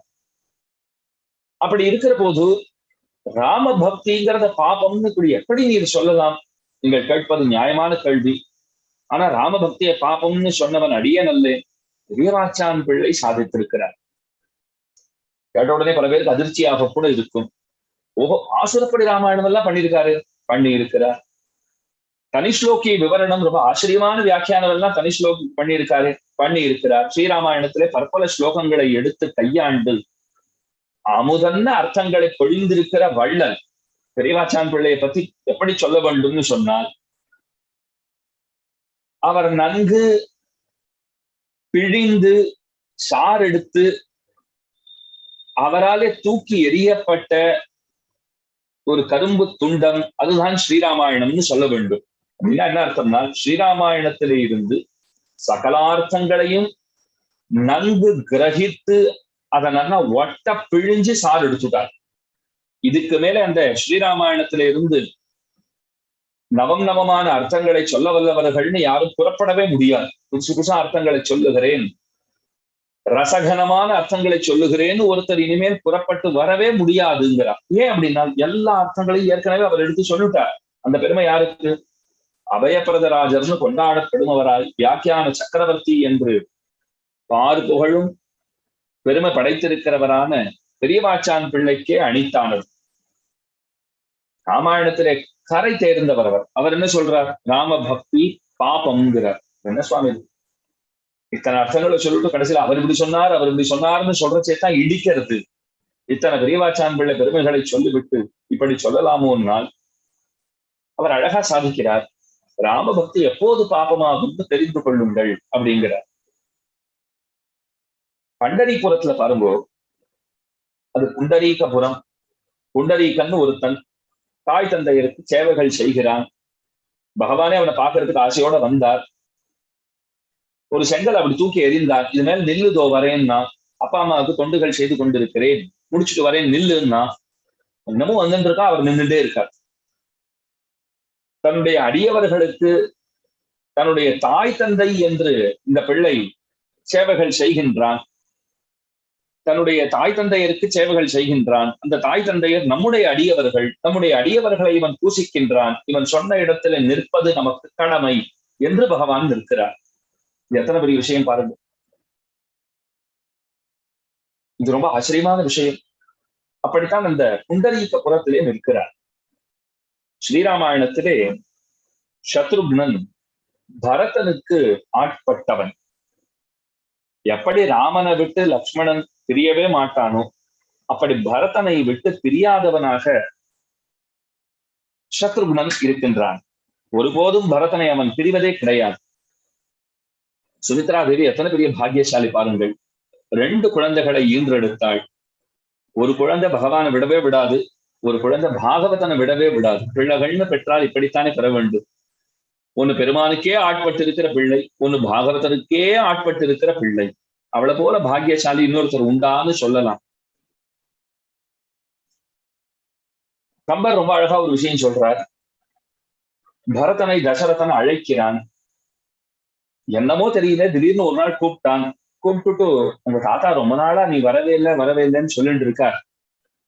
கேகய தேசம் உன்னுடைய மாமா யுதாஜித்து உன் வரவை எதிர்பார்த்திருக்கிறான், நீ போயிட்டு வாங்கிறான். அப்போ ஒன்னும் வெக்கேஷன் டைம் கூட இல்லைங்கிறான், விடுமுறை தினங்கள் கூட இல்லை. எதற்காக அனுப்ப வேண்டும்? பரதனை கேட்கிறான். இப்ப என்ன திடீர்னு என்ன, எனக்கு ஒண்ணு இப்போ ஒண்ணு போகணும்னு அபிப்பிராயம் இல்லை. ராமன் நான் விட்டுட்டு எங்க போறதுக்கும் எனக்கு ஆசை இல்லை. அழகான வார்த்தை பாருங்கள். ராமனை விட்டுட்டு வேற எங்காவது போக வேண்டும் என்கிற ஆசை ஏற்படவும் செய்யுமோ, அதனால நான் போகலைங்கிறான். வலுக்கட்டாயமாக போக சொல்லுகிறான் தசரதன். இந்த கம்பர் பதிவு செய்யும் போது நீ போன்னு சொல்றானே தவிர போயிட்டு வான்னே சொல்லல பரதனை. என்னமோ அவன் மனசிலே தான் ஏற்கனவே கொடுத்திருக்கிற 2 வரங்களை பற்றின என்னமோ ஒரு கவலை அவனுக்கு இருந்திருக்கிறது அப்படின்னு சொல்லுகிறார்கள். பரதனாலே ராமனுக்கு ஏதோ ஆபத்து என்று தசரதன் எண்ணி இருக்க வாய்ப்புகள் அதிகம் அப்படின்னும் அதை விமர்சகர்கள் இந்த அர்த்தங்களை எடுத்து வெளியிடுகிறார்கள். அவன் வலுக்கட்டாயமாக போக சொல்லுகிறான். கம்பர் சொல்றார், உயிரினை இங்கே வைத்து உடல் மட்டும் மாமாவினுடைய அகத்திற்கு புறப்பட்டதுங்கிறார். உசுறு இங்க இருக்கு. யார் உசுறுன்னா ராமன் தான் உசுறு. ஆனா அப்பா சொல்லிட்டார், பரதன் பாவம், சரி நான் போயிட்டு வரேன் அப்படிங்கிறான். திரும்பவும் தசரதன் சொல்றான் போங்கிறான். அவன் போயிட்டு வரேன்றச்செல்லாம் இவன் போங்கிறான். நீ அங்கேயே இருந்துட்டா கூட தேவையில்லப்பாங்கிறது இவனுடைய அபிப்பிராயமாக இருக்கிறது அப்படின்னு தான் நமக்கு இங்க எண்ண தோன்றுகிறது. அப்ப பரதன் போகிறான், தன்னுடைய மாமனுடைய வீட்டிற்கு பரதன் போகிறான். கைகேயினுடைய பிறந்தகத்திற்கு கேகய தேசத்திற்கு பரதன் போகிறான். கூடவே யார் போனான்னால் கூடவே சத்ருக்னனும் போனான். இவன் போறதுக்கு நாளெல்லாம் பார்த்தா என்ன, ராஜகுமாரன் வெளியிலே புறப்படுகிறான், நல்ல நாள் பார்த்து புறப்பட வேண்டும். சத்ருக்னனுக்கு பார்த்தார்களானால் பரதன் போவதே பிரயோஜனமாக இவனும் போனான். அதான் அவருக்கு பார்த்தாச்சு, எனக்கு தனியா பார்க்கணுமாங்கிறது அவன் அபிப்பிராயமா. கச்சதா மாதுல குலம் பரதேன ததா அனகஹா பாப்பமற்றவனான சத்ருக்னன் பரதனை பின்தொடர்ந்தான். மாதுல குலத்திற்கு பரதனோடே விரைந்தான். பரதனுடைய மாதுல குலத்திற்கு பரதனோடே விரைந்தான். பாப்பமற்றவனான சத்ருக்னன். சத்ருக்னோ நித்திய சத்ருக்னஹா நீதா பிரீத்தி புரஸ்கிருதா. அவனுக்கு ஏன் சத்ருக்னன்னு பேருனால், நித்திய சத்ருக்களான இந்திரியங்களை ஜெயித்தவன். உட்புல நடக்கம், வெளிப்புல நடக்கம், இந்த 2மே ரொம்ப முக்கியமாச்சே. ஆத்ம குணங்களிலே பிரதானம் சமமும் தமமும் அப்படின்னு பிள்ளலோகாச்சாரியர் சாதித்தருளுகிறார். அந்த சமதமாதி குணங்களாலே நிரம்ப பெற்றவன் சத்ருகுணன். நித்திய சத்ருக்களை வென்றவன். இந்திரிய ஜெயம்ங்கிறதுக்கு இது ரொம்ப முக்கியமானதுன்னு பார்க்கிறோம். வேதாந்த தேசிகன் சாதிக்கிறார், காஞ்சிபுரத்திலே அட்டபுயகர தெம்பெருமான்னு ஒரு திகதேசத்து பெருமாள், ரொம்ப அழகர், கஜேந்திரவாரதனாக சேவை சாதிக்கிறான் பெருமாள். 8 திருக்கரங்களோட பகவான் இங்கே சேவை சாதிக்கிறான். திரு அட்டபுயகரம் அப்படின்னு கஷேத்திரத்தினுடைய ஒரு ஆச்சரியமான திருநாமம். பெருமானை பார்த்து நீ யாருன்னு கேட்டாராம் திருவங்கை ஆழ்வார். அட்டபுயகர வாசின்னு தன்னை சொல்லிக் கொள்ளுகிறான் பெருமான். அட்டபுயகரத்தேன் என்னாரே, தான் தான் அந்த பெருமாள்னு சொல்லிக் கொள்றதுல பகவானுக்கு விருப்பம் இல்லையா. அந்த கஷேத்திரவாசி அங்க இருக்கிறவன் தான் அப்படின்னு தன்னை சொல்லிக் கொள்ளுகிறான். அந்த பெருமாளை பத்தி அஷ்டபுஜாஷ்டகம் அப்படின்னு பாடியிருக்கார் வேதாந்த தேசிகன். அதுல சாதிக்கிறார், பெருமானே ஒரு முதல ஒரு யானையை கவ்வியது பிடித்து கொண்டது, அதற்கே நீ ஓடோடி வந்தாய். என்ன 5 முதலைகள், புலன்களாகிற முதலைகள் என்னை பற்றி கொண்டு ஒரு பக்கம் வலிய இழுக்கின்றன, இன்னமும் நீ வாராதிருப்பதேனோன்னு கேட்கிறார். வெண்ணுளார் பெருமாருக்கு அடிமை செய்வாரையும் செரும் ஐம்புலன்கள் அப்படின்னு ஆழ்வார் பாடுறார் இல்லையோ, ஐம்புலன் அப்படின்னா அத்தனை சிரமசாத்தியமானது. அது இந்திரிய ஜெயம்ங்கிறது வசப்படுவது அது சுலபம் அன்று. சத்ருக்னன் அதிலே சிறந்தவனாக புலாவப்படுகிறான். எந்த அளவுக்கு சிறந்தவன் அப்படின்னு கேட்டால், ராம சௌந்தரியமும் அவனை ஏதும் செய்யவில்லைங்கிற அளவிற்கு அவன் சிறந்தவன். பும்சாம் திருஷ்டி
இப்ப கேட்கறதா எல்லாருக்கும்?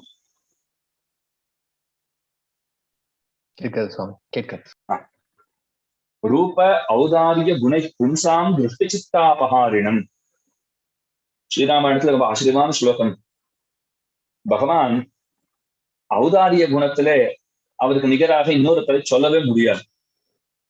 வேண்டித்தெல்லாம் தரும் கோதில் என் வள்ளல் மணிவண்ணன் அவன் கொண்டாடப்படுகிறான். சர்வ பலப்பிரதோகி விஷ்ணு, எல்லாவற்றையும் கொடுப்பவர் அவர் தான். கீதையில கண்ணன் ரொம்ப அழகா ஒரு வார்த்தை சொல்றார். அர்ஜுனா, இன்ன பல தேவதைகளிடத்திலே பலரும் பலரை பெற்று செல்லுகிறார்கள். பல தேவதைகளிடத்துல போய் இதை கொடு அதை கொடுன்னு கேட்டுட்டு பல பேர் போறா, வாங்கி கொண்டு போகிறார்கள். வாய்ந்து போறவா ஒரு விஷயத்தை தெரிஞ்சுக்கிறதே இல்லை. எந்தெந்த தேவதைகளிடத்திலே எவ்வளத்தை அவர்கள் பெற்றார்களோ அந்தந்த தேவதைகளுக்கு அவ்வளத்தை கொடுத்து அவர்களுக்கு கொடுக்க செய்ததே நான் தான். இது அவர்கள் தெரிந்து கொள்வதில்லை. இப்ப நான் போனேன், துணி துவைக்கும் இயந்திரம் வேண்டும் அப்படின்னு ஒரு தேவதையின் இடத்துல கேட்டேன். அதுக்காக ஏதோ உபாசனை எல்லாம் பண்ணேன், உபாசனங்களை செய்தேன். அந்த தேவதை அகமகிழ்ந்து எனக்கு அந்த துணி துவைக்கும் இயந்திரத்தை கொடுத்தது. இந்த தேவத்தை கொடுத்தது இந்த தேவத்தை கொடுத்ததுன்னு எல்லா இடத்தையும் நான் சொன்னேன். அந்த தேவதை ஒரு விஷயத்தை எனக்கு சொல்லவே இல்லை. அப்பா, உனக்கு நான் கொடுத்திருக்கலாம், இத உனக்கு கொடுக்க சொல்லி என்னிடத்திலே கொடுத்தது பரமாத்மா அப்படின்னு சொல்லணும் இல்லையோ? சொல்லலை. ஏன்னா இந்த தேவத்தை என்ன பண்ணுமா, பரமாத்மா கிட்ட போய் நிற்குமா, என்னுடைய பக்தன் வந்திருக்கிறான், துணி துவைக்கும் எந்திரம் வேண்டும்னு கேட்கிறான், அவனுக்கு நான் இதை கொடுத்தாத்தான் அவன் என்கிட்ட ரொம்ப அனுகூலமா இருப்பான், நீ எனக்கு இதை கொடு, நான் அதை அவனுக்கு கொடுக்குறேன்னு வாங்கி கொண்டு வந்து நமக்கு கொடுக்குமா? கண்ணன் சொல்றாரு, என்கிட்டயே நேரம் பெற்றுக்கொண்டு போகலாமே. உதாரா சர்வையே வைத்தே ஞானித்து ஆத்மைவமே மதம்ங்கிற அருள். உதாரா சர்வையே வைத்தே, அர்ஜுனா, என்னிடத்திலே வந்து எவ்வளத்தை எவ்வவர்கள் பெற்று செல்லுகின்றார்களோ அன்னவர்கள் வள்ளல்கள்ங்கிறான். என்கிட்ட வந்து வாங்கிட்டு போறவாள்லாம் வள்ளல்கள். அர்ஜுனன் சொன்னா, கொடுக்கிறவாழைத்தான் நாங்க வள்ளல்கள்னு சொல்லுவோம், வாங்கிட்டு போறவாளை நீ சொல்றியே எப்படி? அப்ப சொல்றாங்க, என்கிட்ட வந்து வாங்கிட்டு போனாலே எனக்கு பெருமை சேர்த்தார்களே, என்னை கொடுப்பவனாக ஆக்கினார்களே, அதனாலே அவர்கள் வள்ளல்கள் அப்படின்னு கொண்டாடுற அளவுக்கு சிறந்தவன் பெருமான். தன்னுடைய ரூபத்தினாலும் தன்னுடைய வள்ளல் தன்மையினாலும் அனைவரையும் கவருகிறான் ராமன். இது ஒரு பொருள். இதை விட ஒரு சுவையான பொருள் பெரியவாச்சான் பிள்ளை காட்டி அருளுகிறார். தன்னுடைய ரூபத்தையே தன்னுடைய வள்ளன்மைக்கு விஷயமாக ஆக்குகிறான் பெருமான். தன்னுடைய சௌந்தரியத்தையே சர்வஸ்வ பிரதானம்னு சொல்லுவார்கள்.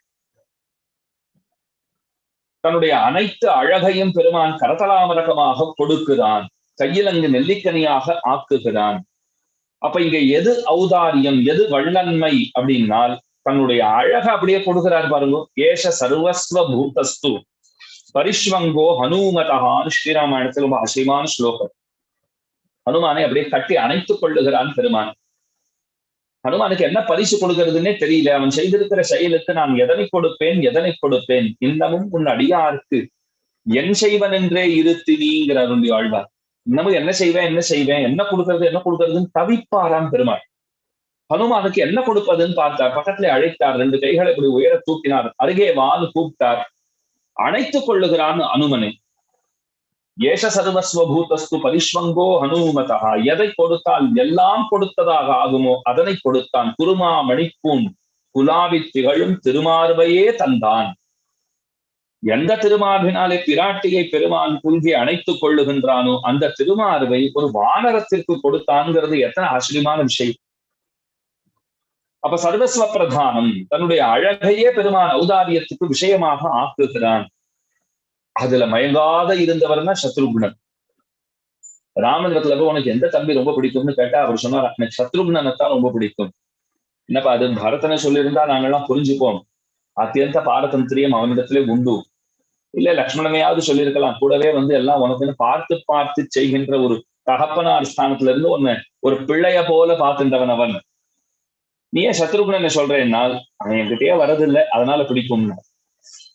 சத்ருகுணன் என் பக்கத்திலேயே வருது கிடையாது, அதனாலே அவனை பிடிக்கும். இந்த அநியாயம் எங்கேயாவது உண்டா? விழுந்து வணங்குகிறவர்களை எல்லாம் பாராட்டுவதை விட்டுவிட்டு, விழுந்து சேவிக்கிறவாளை எனக்கு வேண்டப்பட்டவான்னு சொல்றதை விட்டுட்டு, பக்கத்திலேயே வராதவன், விழுந்து வணங்காதவன், வணங்காமுடி போன்று இருக்கிறவன், அவனை போய் பிடித்தமானவன் சொல்லுகிறாயே, இது என்ன நியாயம்? அப்போ பெருமாள் சொல்றார், அவன் ஏன் வருது இல்லைன்னு தெரிஞ்சுக்கோங்கோ. என்னிடத்திலே வந்தால் பரத கைங்கரியம் தடைப்பட்டு போகுங்கிறதுனாலே அவன் வருவதில்லை. பாகவத கைங்கரியம், அந்த பாகவதனுக்கு ஆட்பட்டிருக்க வேண்டும் என்கிற எண்ணம் இருக்கிறவனாக அவன் இருக்கிறான், அதனாலே வருவதில்லை. சத்ருகுணனை போய் கேட்டா, நீ ஏன் ராமன் இடத்துல போறதே இல்லை, அவரை பிடிக்காதா? அண்ணனை போய் பிடிக்காத ஒருத்தர் இருப்பாளா? எப்பேற்பட்ட தமையனார் எங்களுக்கு வாய்த்திருக்கிறார். சாட்சாத்து பரமாத்மா ஸ்ரீமன் நாராயணன் அவர். வேதவேத்திய பரே பும்சி ஜாதே தசரதாத்மஜேன்னு பிறந்திருக்கிறவர், அவரை போய் பிடிக்காதுன்னு சொல்லுவேனா? அப்ப அவர்கிட்ட போலாம் வரியான்னு கேட்டா, இல்ல நான் வரல, வேண்டாம், அது மட்டும் வேண்டாம் அப்படின்னு. ஏன் அப்படின்னா, இல்ல அங்க போனா அவர் அழகில மயங்கி போய் விடுவோம், அப்படியே மெய்மறந்து நின்று விடுவோம், சிலை போல ஆகி விடுவோம். அதனால என்ன குறை? அந்த துறையிலே மயங்கினாலும் குறை இல்லையே. நியாயமா அப்படி மயங்கி போய் நின்று கைங்கரியம் பண்ணலன்னா தப்புதான், அது ஒரு புறம் இருக்கட்டும். இருந்தாலும் உலக விஷயங்களுக்கு ஆட்பட்டு மயங்கி கிடப்பதை காட்டிலும் பகவானிடத்திலே சென்று அவன் அழகிலே மயங்கி நிற்கிறோம்னா அது ஒன்றும் பெரிய குறை கிடையாது.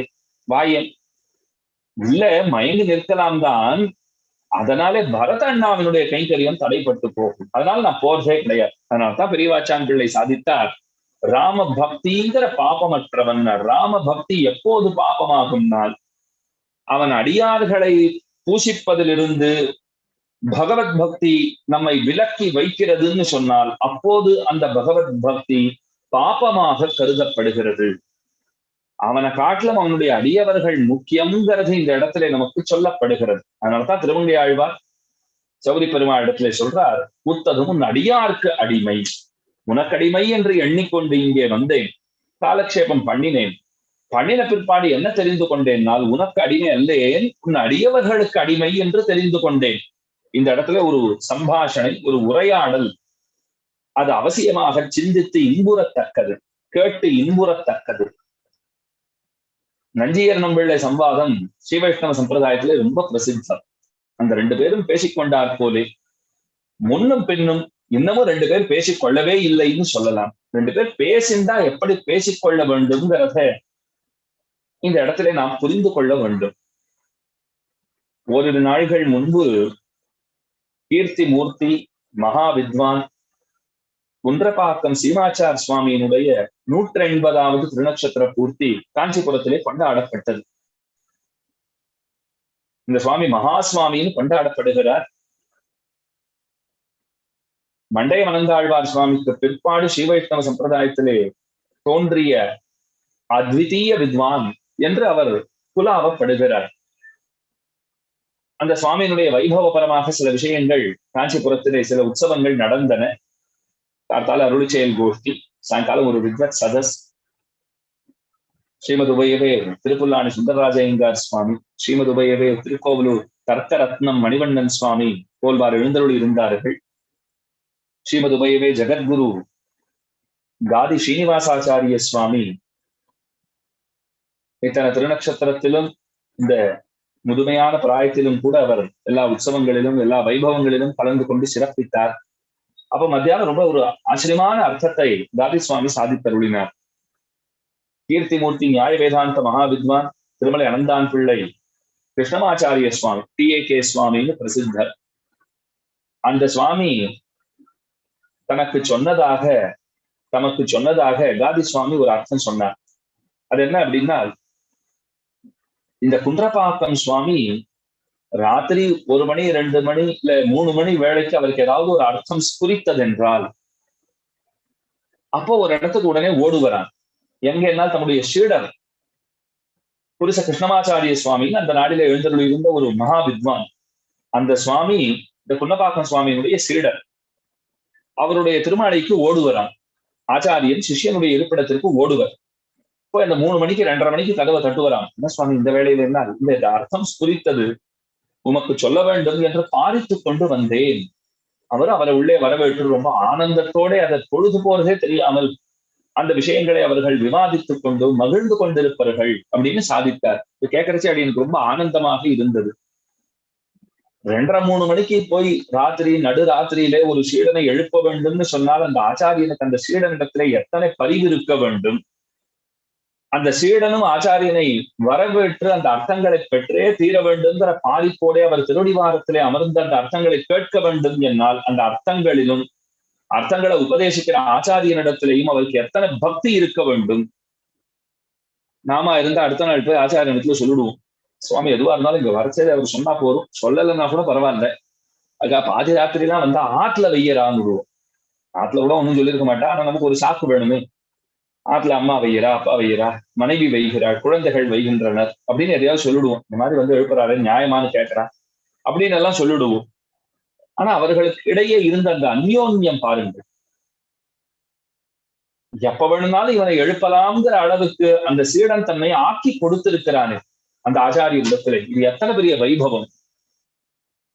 எந்தம்மை விற்கவும் பெறுவார்களேங்கிற ஒரு நிலையிலே தானே அவர் இருந்திருக்கிறார். அதே போல அந்த நாளிலே நஞ்சியர் நம்பிள்ளை சம்வாதம் அவர்கள் பேசிக்கொண்டால் அத்தனை ஆச்சரியமாக இருக்கும். நஞ்சியர் ஆச்சாரியன் சீடன் இடத்துல நம்பிள்ளை இடத்துல கேட்கிறார், இப்படி பொட்டி நிறைந்தார் போலே திருமங்கையாழ்வார் பெருமாளை பார்த்து உற்றதும் உன் அடியார்க்கடிமைன்னு சொல்லிட்டாரு. உனக்கடிமைன்னு தானே சொல்லியிருக்கணும். காலக்ஷேபம் பண்ணி நன்னா இன்னும் அது திருடமாயித்து பெருமானே, திடமாக இன்னமும் நம்புகிறேன் நான் உனக்கு அடிமை. இங்க வரச்சே ஒரு 50-50ங்கிற போல இருந்தது. நான் எனக்கும் உரியவன் உனக்கும் உரியவன் நினைச்சு கொண்டுதான் வந்தேன். உங்ககிட்ட காலக்ஷேபம் கேட்டேன், உனக்கே அடிமைங்கிறத நல்லா புரிஞ்சுட்டேன்.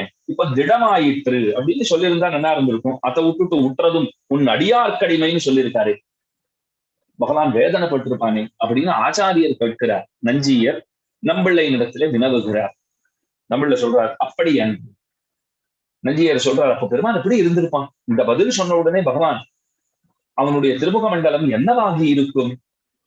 கேள்வி ரொம்ப அழகான கேள்வி. அதற்கு பதில் எத்தனை அழகு பாருங்கள். சிஷ்யர் சொல்றார், நம்பிள்ள சொல்றார், இப்படி ஒரு பதிலை திருமங்க மன்னன் சொன்ன பிற்பாடு பகவான் எப்படி இருந்திருப்பான் தெரியுமா? அல்லிக்கமல கண்ணனாக விழித்திருப்பான்கிற. அல்லிக்கமல கண்ணனாக விழித்திருப்பான். இந்த பதிலை சொன்ன உடனே பகவானுடைய திருமுக மண்டலம் அப்படியே மலர்ந்திருக்கும். அல்லி மலர்ந்தார் போலே, தாமரை மலர்ந்தார் போலே பகவானுடைய திருமுக மண்டலம் அப்படியே மலர்ந்திருக்கும்ங்கிறார். சந்தோஷத்தாலே பகவான் பூரித்திருப்பான். அவனுடைய திருமுக மண்டலம் விகசித்திருக்கும், தாமரை போலே மலர்ந்திருக்கும்ங்கிறார். இத நம்மள சொன்னதுல இன்னொரு ஆச்சரியமான அர்த்தம் இருக்கிறது. அது அல்லிக்கமல கண்ணனாகிறான்ங்கிறத சொன்னாரே, அது ஆழ்வாருடைய அருளி செயல் சந்தை. அதை எடுத்துதான் இப்ப சொல்லியிருக்கார். அது எங்கிருந்து எடுத்தாருங்கிறதுல ஒரு சுவையான விஷயம் பொதிந்திருக்கிறது. நெடுமார்க்கடிமைங்கிற திருவாய்மொழி. திருவாய்மொழி 1102 பாசுரங்கள். அந்த 1102 பாசுரங்களுக்குள்ளே சிறந்த திருவாய்மொழிகளாக, சிறந்த பதிகங்களாக 2 பதிகங்களை நாம் கொண்டாடுகிறோம். ஒன்று பயிலும் சுடரொளி, மற்றொன்னு நெடுமார்க்கடிமைங்கிற பதிகம். இந்த 2த்துக்கு நிகர திருவாய்மொழியிலே இன்னொரு திருவாய்மொழி நம்மாலே காட்டப் போகாது. ஏன் அப்படி என்ன பெருமைனால், திருமொழின்னு எடுத்துக்கொண்டால் நன்னாத வாழ உணர், கண் சோர வெண்குருதி, இதெல்லாம் சிறந்தவைகள்னு போற்றுகிறோம். ஏன்னா பாகவத சேஷத்தினுடைய பெருமைகளை சொல்லுகின்ற திருமொழிகள், பதிகங்கள். அதே போல திருவாய்மொழியில இந்த 2 திருவாய்மொழிகள் பாகவத சேஷத்துடைய ஏத்தங்களை சொல்லுகின்றன. பயிலும் சுடரொளியும் நெடுமார்க்கடிமையும். அந்த நெடுமார்க்கடிமையில கடைசியில் என்ன சாதிக்கிறார் பாருங்கள். நல்ல கோட்பாட்டுலகங்கள் முன்னினுள்ளும் தான் நிறைந்த அல்லிக்கமல கண்ணனை அந்தன் குரு சடகோபன் அப்படின்னு சாதிக்கிறார். பாகவதர்களுடைய பெருமை பேசுகிற பதிகம், அடியவர்களுடைய ஏற்றங்களை சொல்லுகிற திருவாய்மொழி, அதனுடைய இறுதி பாசுரத்திலே அல்லிக்கமல கண்ணன் என்ற பெருமானை அழைக்கிறார் ஆழ்வார், குறிப்பிடுகிறார் ஆழ்வார். பாகவதர்களுடைய ஏத்தம் சொல்லுகிற திருவாய்மொழியிலே பகவான் எங்கனம் சொல்லப்பட்டிருக்கிறானோ அதே பதத்தை எடுத்துக்கொண்டு பாகவதர்களே எல்லாம் என்று ஆழ்வார் சொன்ன போது பகவான் எப்படி இருந்திருப்பான்னு நஞ்சியர் கேட்டதற்கு பாகவதர்கள் பெருமை சொல்லுகிற திருவாய்மொழியிலே எங்கனம் பெருமான் குறிப்பிடப்பட்டிருக்கிறானோ அதே வார்த்தைகளை எடுத்து அப்படியே சொல்லி இருக்கிறார் நம்பிள்ளை. அல்லிக்கமல கண்ணனாக இருந்திருப்பான். கேட்ட உடனே பெருமான் சந்தோஷப்பட்டிருப்பான். ஓ, நன்னா கேட்டிருக்கேன், காலக்ஷேபத்தை நன்றாக பண்ணி இருக்கிறேன், மிக்க மகிழ்ச்சி என்று ஸ்லாகித்திருப்பான் பெருமான் அப்படின்னு சொல்லுகிறார். இதுல இருந்து பாகவத சேஷத்துவம்ங்கிறது எத்தனை உயர்ந்ததுங்கிறது நமக்கு நன்கு புரிகிறது.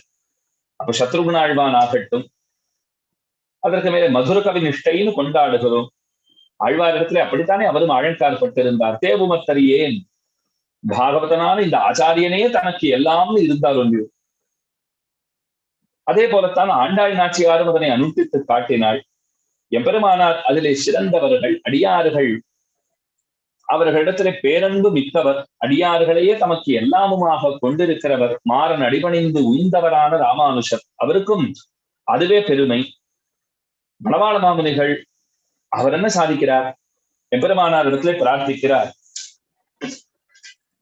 தாசதாச கணனா சரமாவதவ்யஹா அப்படின்னு சாதிக்கிறார். ரொம்ப ஆச்சரியமான அர்த்தம் இந்த இடத்திலே சொல்லப்படுகிறது. உமக்கே ஆட்பட்டவனாக அடியன் இருக்க வேண்டும்ங்கிறத காட்டிலும் உம்முடைய அடியவர்களுக்கு ஆட்பட்டவனாக அடியேன் இருக்க வேண்டும். எம்பெருமானார் மாமுனிகளிடத்திலே கேட்கிறாராம். சுத்த சத்வம் தொடையாச்சாரிய சுவாமி கதிராஜ வம்சத்து வியாக்கியானத்திலே காட்டி அருளுகின்ற அர்த்த விசேஷங்கள். எம்பெருமானார் இடத்திலே, யதீந்திரரே, தேவரீர் நமக்கு அனுகிரகம் செய்ய வேண்டும் அப்படின்னு மாமுனிகள் வேண்டுகிறார். என்னென்ன செய்யணும்னா அது ஒரு அட்டவணையெல்லாம் போட்டு கொடுக்கிறார். கடைசியில கேட்கிறார், இவ்வளவையோ உமக்கு செய்ய வேண்டுவது, இவ்வளவுதான் பண்ணணுமா, இன்னும் இருக்கிறதா அப்படின்ன உடனே உண்டென்கிறார், உண்டுங்கிறார். என்னன்னா தாசதாசேத்தியாதியாலே, அடியார் அடியார் தமக்கு அடியார் அடியார்த்தம் அடியார் அடியோங்களே.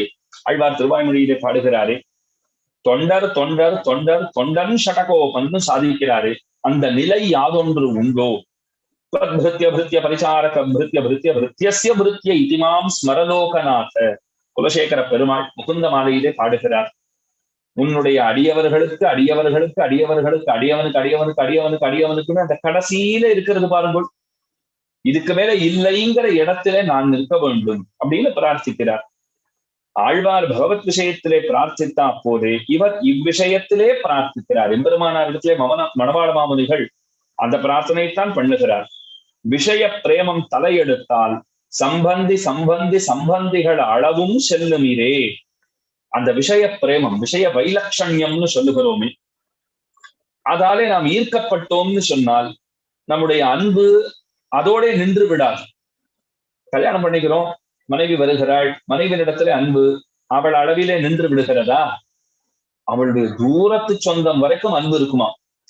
ஏன்னா இவள் பொருட்டு, இவள் நமக்கு நல்ல அனுகூலமா இருக்க வேண்டுமே, அதனால இவள் பொருட்டு இவளுடைய தாய் தந்தையர் உடன் பிறந்தவர்கள் அதோடு நின்று விடாது. ஏதோ தூரத்து சொந்தம், அவளுக்கு வேண்டியவர்கள் அத்தனை பேர் நமக்கு வேண்டியவர்களாக ஆகிறார்களோ இல்லையோ. இந்த பக்கத்துல பல பேருக்கு அம்மா அப்பாவே ரொம்ப தூரம் ஆடுவா, அது வேற விஷயம். ஆனா மனைவியினுடைய பக்கம்னு வந்து விட்டதென்னால் ஏதோ சுத்தி வளைச்சிருக்கிற உறவு கூட ரொம்ப நெருக்கமான உறவை போல பாவித்துக் கொண்டிருப்பார்கள் பல பேர்கள். அந்த விஷய பிரேமம் தலையெடுத்ததென்னால் அது சம்பந்தி சம்பந்தி சம்பந்திகள் அளவும் செல்லுவீரே. இப்படி ஆகாதவென்று பிரேமத்துக்கு கொத்தையாமிரே. அப்படி ஆகலன்னு சொன்னால், அந்த அளவுக்கு நம்முடைய அன்பு, அந்த பரிவாகம் அந்த அளவிற்கு இல்லைன்னு சொன்னால், எம்பெருமானாரிடத்திலே நமக்கு அன்பு இருக்கிறது, அனுராகம் இருக்கிறது என்றால் சம்பந்தி சம்பந்திகள் அளவும் அது செல்ல வேண்டும். அப்போதுதான் எம்பெருமானாரிடத்திலே அன்பிற்பதாகவே ஆகும் அப்படிங்கிறது இங்கே சொல்லப்படுகிற அர்த்தம். அப்படி இல்லைன்னால் அந்த அன்பிலே ஏதோ கொத்தை இருக்கிறது, குறை இருக்கிறதுங்கிறது, குற்றம் இருக்கிறதுங்கிறது அர்த்தம். அதுக்கு மேல சாதிக்கிறார், தேவரீர் சம்பந்திகளுடைய பரிகணனா சரமாவதியாலே யாவனொருவன் இவ்வூருக்கு இது எல்லை என்னுமா போலே, இவ்வூருக்கு இது எல்லை என்னுமா போலே, இந்த ஊருக்கு இதுதான் எல்லை அப்படின்னு ஒரு இடத்தை காட்டுமா போதே, இவ்வளவாய்த்து எம்பெருமானார் பரம்பரா சம்பந்தம் இருப்பது என்னலாம் படியா இருப்பான் யாவனொருவன் அவனுக்கு அடிமையாய் இருக்கையிலே. ஆச்சரியமான அர்த்தம் வரும். இவ்வளவுதான் எம்பெருமானாருடைய சம்பந்தமுடையவர்களுடைய திரள், எம்பெருமானாருடைய தொடர்பு இருக்கிறவர்களுடைய கூட்டம் இதுதான் அப்படிங்கிறதுல கடைசியில நான் இருக்கணும்னு மாமுனிகள் சாதிக்கல. அப்படிங்கிற அந்த திரள்ல கடைசியா ஒரு தருப்பம் பாருங்க, அவனுக்கு அடிமையா நான் இருக்கணுங்கிற ஆச்சரியமான பிரார்த்தனை. கடைசி ஆளா நான் இருக்கணும்னு அவர் சொல்லல, கடைசி ஆளா இருப்பான் ஒருவன் அவனுக்கு அடிமையாக அடியர் இருக்க வேண்டும் பிரார்த்தித்துக் கொள்ளுகிறார். அதுக்கு மேலே சாதிக்கிறார், ஏகரசதா கலப்பற்ற பிரீத்தி உடைத்தா இருக்கையாவது, அதாவது பிரீத்தியானதென்றபடி கலப்பருகையாவது பகவத் விஷயத்திலே பாதியும் பாகவத விஷயத்தில் பாதியும் ஆகையன்றிக்கே. எனக்கு பகவானும் ஆகும் பாகவதர்களும் ஆகும், இரு கரையர்களாக இருப்பது என்பது கூடாது. சத்ருக்ன ஆழ்வானுக்கு போலே ததிய விஷயத்திலேயாய் இருக்கை, சத்ருக்னனை போலே ததியர்கள் விஷயத்திலே ஆட்பட்டவனாக இருக்க வேண்டும். பெருமாளிடத்தில் பக்தியும் சௌந்தர்யமும் இரே ஸ்ரீ சத்ருக்ன ஆழ்வானுக்கு அகத்வேனவும் நித்திய சத்ருத்வேனவும் கழியுங்கிறது. சத்ருக்களை வென்றவர்னு பார்த்தோம் இல்லையோ சத்ருகுணன். எது சத்ருனால் பெருமாளிடத்துல பக்தி, பெருமானுடைய சௌந்தரியம், அதுதான் சத்ரு. இந்த பக்திங்கிறது இருக்கே அது பாபம், அந்த பாபம் இல்லாதவர் சத்ருகுணன். பெருமானுடைய சௌந்தரியம் இருக்கே அதுதான் சத்ரு. அந்த சத்ரு தன்னிடத்துல அண்ட ஒட்டாதபடி பார்த்து கொண்டார், அந்த சத்ருவின் இடத்துல விழாதிருந்தார், அந்த சத்ரு என்னும் கூப்பத்திலே விழாதிருந்தார். அதனாலே சத்ருகுணன் பெயர் எடுத்தவராய் இருக்கிறார். அவிரகாமமாஸ்து இச்சரமாவதி தாசிய ருச்சியாவது தமக்கு அத்தியந்தம் போக்கியமா இருக்கையாலே அவிச்சின்னமாக வேணும் என்கிறார். அடியவர்களுக்கு ஆட்பட்டிருக்கைங்கிறது அது அவிச்சின்னமாக நடைபெற வேண்டும். ஒரு ஸ்மிருதி வாக்கியம், சாண்டில்ய ஸ்மிருதி நினைக்கிறேன், அனாதிருத சுதம் கேஹி புருஷம் நாபிநந்ததி ததா அனர்ச்சித சத்வக்தம் பகவான் நாபிநந்தத்தின்னு சொல்லுவார்கள். ஒரு பெரிய எஜமானர் இருக்கார், நிறைய பணம் காசுலாம் வச்சுட்டு இருக்கார். அவர்கிட்ட எனக்கு ஏதோ ஒரு 10,000 ரூபாய் தேவைப்பட்டது, வா வீட்டுக்குன்னு கூப்பிட்டார் அவர். நான் கேட்டேன், வான்னு கூப்பிட்டுட்டார். 9 மணிக்கு வாங்கினார், 8:30 போயிட்டேன். அவர் வீட்டுல அவர் பசங்கள்லாம் ஏதோ ரொம்ப அடிச்சுட்டு இருந்தது, சண்டை போட்டு இருந்தது, விளையாடிட்டு இருந்தது, சின்ன பிள்ளைகள். நான் அன்பா 2 வாட்டி சொல்லி பார்த்தேன், கேட்கல அந்த பசங்கள். அப்புறம் அந்த பசங்களை கூப்பிட்டு மிரட்டினேன், ஒரு அரை வச்ச ஒரு குழந்தைய. இதே எஜமானர் மேலே பார்த்துட்டார். என்னிடத்துல நீ ஏதோ பெற்று செல்ல வேண்டும் என்று வந்திருக்கிறாய், என் வீட்டுக்கு யாச்சகனாக வந்திருக்கிறாய், என் பிள்ளைய போட்டு அடிக்கிறியா, வெளியில போ அப்படின்னு சொல்ல மாட்டாரா? அப்படித்தான் இறை அடியவர்களிடத்திலே நமக்கு அன்பில்லை என்றால் ஒருபோதும் இறைவனுடைய பிரசாதம், அதாவது அவனுடைய அருளை, கிருபையை நாம் பெறுவதென்பதே முடியாது அப்படின்னு இந்த ஸ்மிருதி வசனம் நமக்கு காட்டுகிறது. என் காருடத்திலே பெருமாள் தன்னுடைய பக்தர்களுக்கு இருக்க வேண்டிய எண் குணங்களை சொல்றார், 8 வகை இலக்கணங்களை சொல்றார். அதுல முதல்ல என்ன சொல்றார் தெரியுமா? மத் பக்த ஜன வாத்சல்யம்ங்கிறார். என்னுடைய பக்தனிடத்திலே அன்பு இருக்க வேண்டும்ங்கிறார். அதுதான் அடிப்படை, அதுதான் இந்த ஃபண்டமெண்டல் திங்கிறோமே, அதுதான் அடிப்படையில் இருக்க வேண்டிய, ஆதாரமாக இருக்க வேண்டிய விஷயமே அதுதானே. அதைத்தான் இந்த இடத்துல சொல்லுகிறார், அவிச்சின்னமாக வேணும் அப்படின்னு சாதிக்கிறார். சேஷத்துவம் இல்லாத போது ஸ்வரூபம் இல்லை அப்படிங்கிறதையும் சொல்லுகிறார். ஆக இந்த ஸ்லோகத்தாலே எதிராஜி வம்சத்தினுடைய 16வது ஸ்லோகத்தாலே முமுட்சு படியிலே உத்தது முன்னடியாருக்கு அடிமை என்கிற இடத்திலே மாமுனிகள் என்ன வியாக்கியானம் அருளி செய்திருக்கிறாரோ அந்த அர்த்தத்தை ஸ்லோகபத்தமாக ஆக்கி கொடுத்திருக்கிறார். ஆனால் எம்பெருமானார் விஷயத்திலே அந்த பிரார்த்தனையை பண்றார். எம்பெருமானத்துல நாம் என்ன கேட்டுக்கணும்? ஆழ்வாருக்கு அடிமையா இருக்கணும்னு பிரார்த்திக்கணும். ஆழ்வாரத்துல என்ன பிரார்த்திக்கணும்? எம்பெருமானாருக்கு அடிமையா இருக்கணும்னு பிரார்த்திக்கணும். எம்பெருமானாரத்துல என்ன பிரார்த்தித்துக் கொள்ள வேண்டும்? மாமுனிகளுக்கு அடிமையா இருக்க வேண்டும்னு பிரார்த்தித்துக் கொள்ள வேண்டும். மாமுனிகளிடத்துல என்ன பிரார்த்தித்துக் கொள்ள வேண்டும்? வரவர முனிபிருத்தியை ரஸ்துமே நித்திய யோகான்னு அதையே பிரார்த்தித்துக் கொள்ள வேண்டும். அவருடைய அடியவர்களுக்கு ஆட்பட்டவர்களாக இருக்க வேண்டும். அதைத்தான் இந்த மாமுனிகளுடைய ஸ்ரீசுக்தியினாலே புரிந்து கொள்ள வேண்டிய விஷயமாக நாம் கொள்ள கடவது. சப்தாதி போக விஷயா ருச்சிரஸ்மதீயா நஷ்டா பவத் மிஹ பவத் தயயா யதீந்திர த்வதாஸ தாஸ கணனா சரமாவதௌ யஹ ததாசதைகரசதா விரதா மமாஸ்து என்று பாடுகிறார். அதே போல சம்சார விஷவிருட்சஸ்ய துவேபலேஹ்யமிருதோபமே இன்னொரு பிரமாணமும் உண்டு. சம்சாரமாகிற விஷவிருட்சத்திலே ரெண்டு பழங்கள் பழுக்கின்றன. ஒன்று பகவத் பக்தி, இன்னொன்னு பாகவத பக்தி. பாகவத பக்திங்கிற பழம், அதை சாப்பிட்டு நாம பசி ஆறலாம். அந்த பழம் கிடைக்கலன்னா பகவத் பக்திங்கிற பழத்தை பறிச்சுக்கோங்க. பாகவத பக்தி இருக்குன்னா அந்த பகவத் பக்திங்கிற பழம் வேண்டவே வேண்டாம், அதை விட்டுடுங்க. அந்த பழமே தேவையில்லை. பாகவத பக்தி இருக்கிறச்சே என்னத்துக்கு பகவத் பக்தி? இப்போ க்ஷாம காலம்ங்கிற பஞ்சம் வந்துட்டு, துர்பிக்ஷம், அரிசி பருப்பு ஒண்ணுமே இல்லைன்னா அப்ப ஏதோ கூழோ கஞ்சியோ சாப்பிட்டு உசுரோடு இருப்போம். இப்ப எல்லாமே இருக்கு, வீட்டுல சமிருத்தியா இருக்கு, உடம்பும் நல்லா இருக்கு, சுகர் இல்லைன்னா அப்ப போய் கூழ் கஞ்சி சாப்பிடுவோமா? நல்லா ஸ்வீட் பண்ணு, ஸ்வீட் எடு, கொண்டாடுங்கிற முந்தி. அப்ப பாருங்க, க்ஷாம காலம் பஞ்சம்னு வந்துடுத்துன்னா கூழ் கஞ்சியை சாப்பிட்டு காலத்தை ஓட்டுகிறோம். எல்லாம் இருக்குன்னா நல்லா அறுசுவை உண்டி அதை சாப்பிடலாமே. அப்போ க்ஷாம காலம்ங்கிறது எதுனா பகவத் பக்தி. பாகவதர்கள் கிடைக்கலையா பகவானை பஜியுங்கோள். பாகவதர்கள் கிடைத்து விட்டார்களா பகவான் தேவையே இல்லை. அது க்ஷாம காலத்துக்கு கூழ் கஞ்சிய போல அப்படின்னு வைத்துக் கொள்ளுங்கோள். சுவாமி இப்படி அவர் அடியோடு விட்டுள்ளாமன்னா விட வேண்டாம், அவரையும் கொண்டாடலாம். ஏன்னா பாகவதர்களுக்கு அவரை பிடிக்கும். முதற்கவி ஆழ்வார் அதுதானே சொல்றார். திருத்தந்தாகின் தேவபிரானுடைய கரிய போல திருவுரு காண்பன்னான்னு பாடினார். சுவாமி இப்பதான் தேவமத்தலின்னு ஆழ்வார் தவிர வேற தெய்வம் தெரியாதுன்னு. இப்போ கரிய போல திருவுரு காண்பன் நான், தேவபிரானுடைய கரிய போல திருவுரு காண்பன் நான் அவங்கிட்ட போயிட்டீரேனால் ஆழ்வாருக்கு பிடிக்கும், ஆனால் நமக்கும் பிடிக்கும் எம்பார் சொல்றா போது. எங்க எம்பெருமானார் எந்த தெய்வத்தை காண்பித்து இதுதான் தெய்வம்னு சொல்றாரோ அந்த தெய்வம் அப்படின்னுட்டு ஒரு ஒரு பெண் பிள்ளை சொன்னதாகவே வார்த்தை இருக்கிறது இல்லையோ, அந்த அளவிற்கு நாம் சிறந்தவர்களாக இருக்க வேண்டும். அதுதான் இந்த இடத்துல முக்கியம். ஆக பாகவத சேஷத்துவங்கிறது ரொம்ப ரொம்ப முக்கியமானது. இறை அடியவர்களுக்கு ஆட்பட்டிருக்கைங்கிறது ரொம்ப ரொம்ப முக்கியமானது. அந்த அருங்குணம் வாய்க்கப்பெற்றவர்களாக நாம் அனைவரும் இருக்க வேண்டும். பாகவதர்களுக்கு ஆட்பட்டிருப்பதே நமக்கு ஸ்வரூபங்கிறதை புரிந்து கொண்டவர்களாக நாம் வாழ்வதற்கு தகுந்த வழியை மணவாள மாமனிகள் செய்திட வேண்டும்ங்கிறதையே இந்த திருநக்ஷத்திர சந்தர்ப்பத்திலே, இந்த உற்சவ சந்தர்ப்பத்திலே அவரிடத்திலே நாம் பிரார்த்தனையாக வைப்போம்.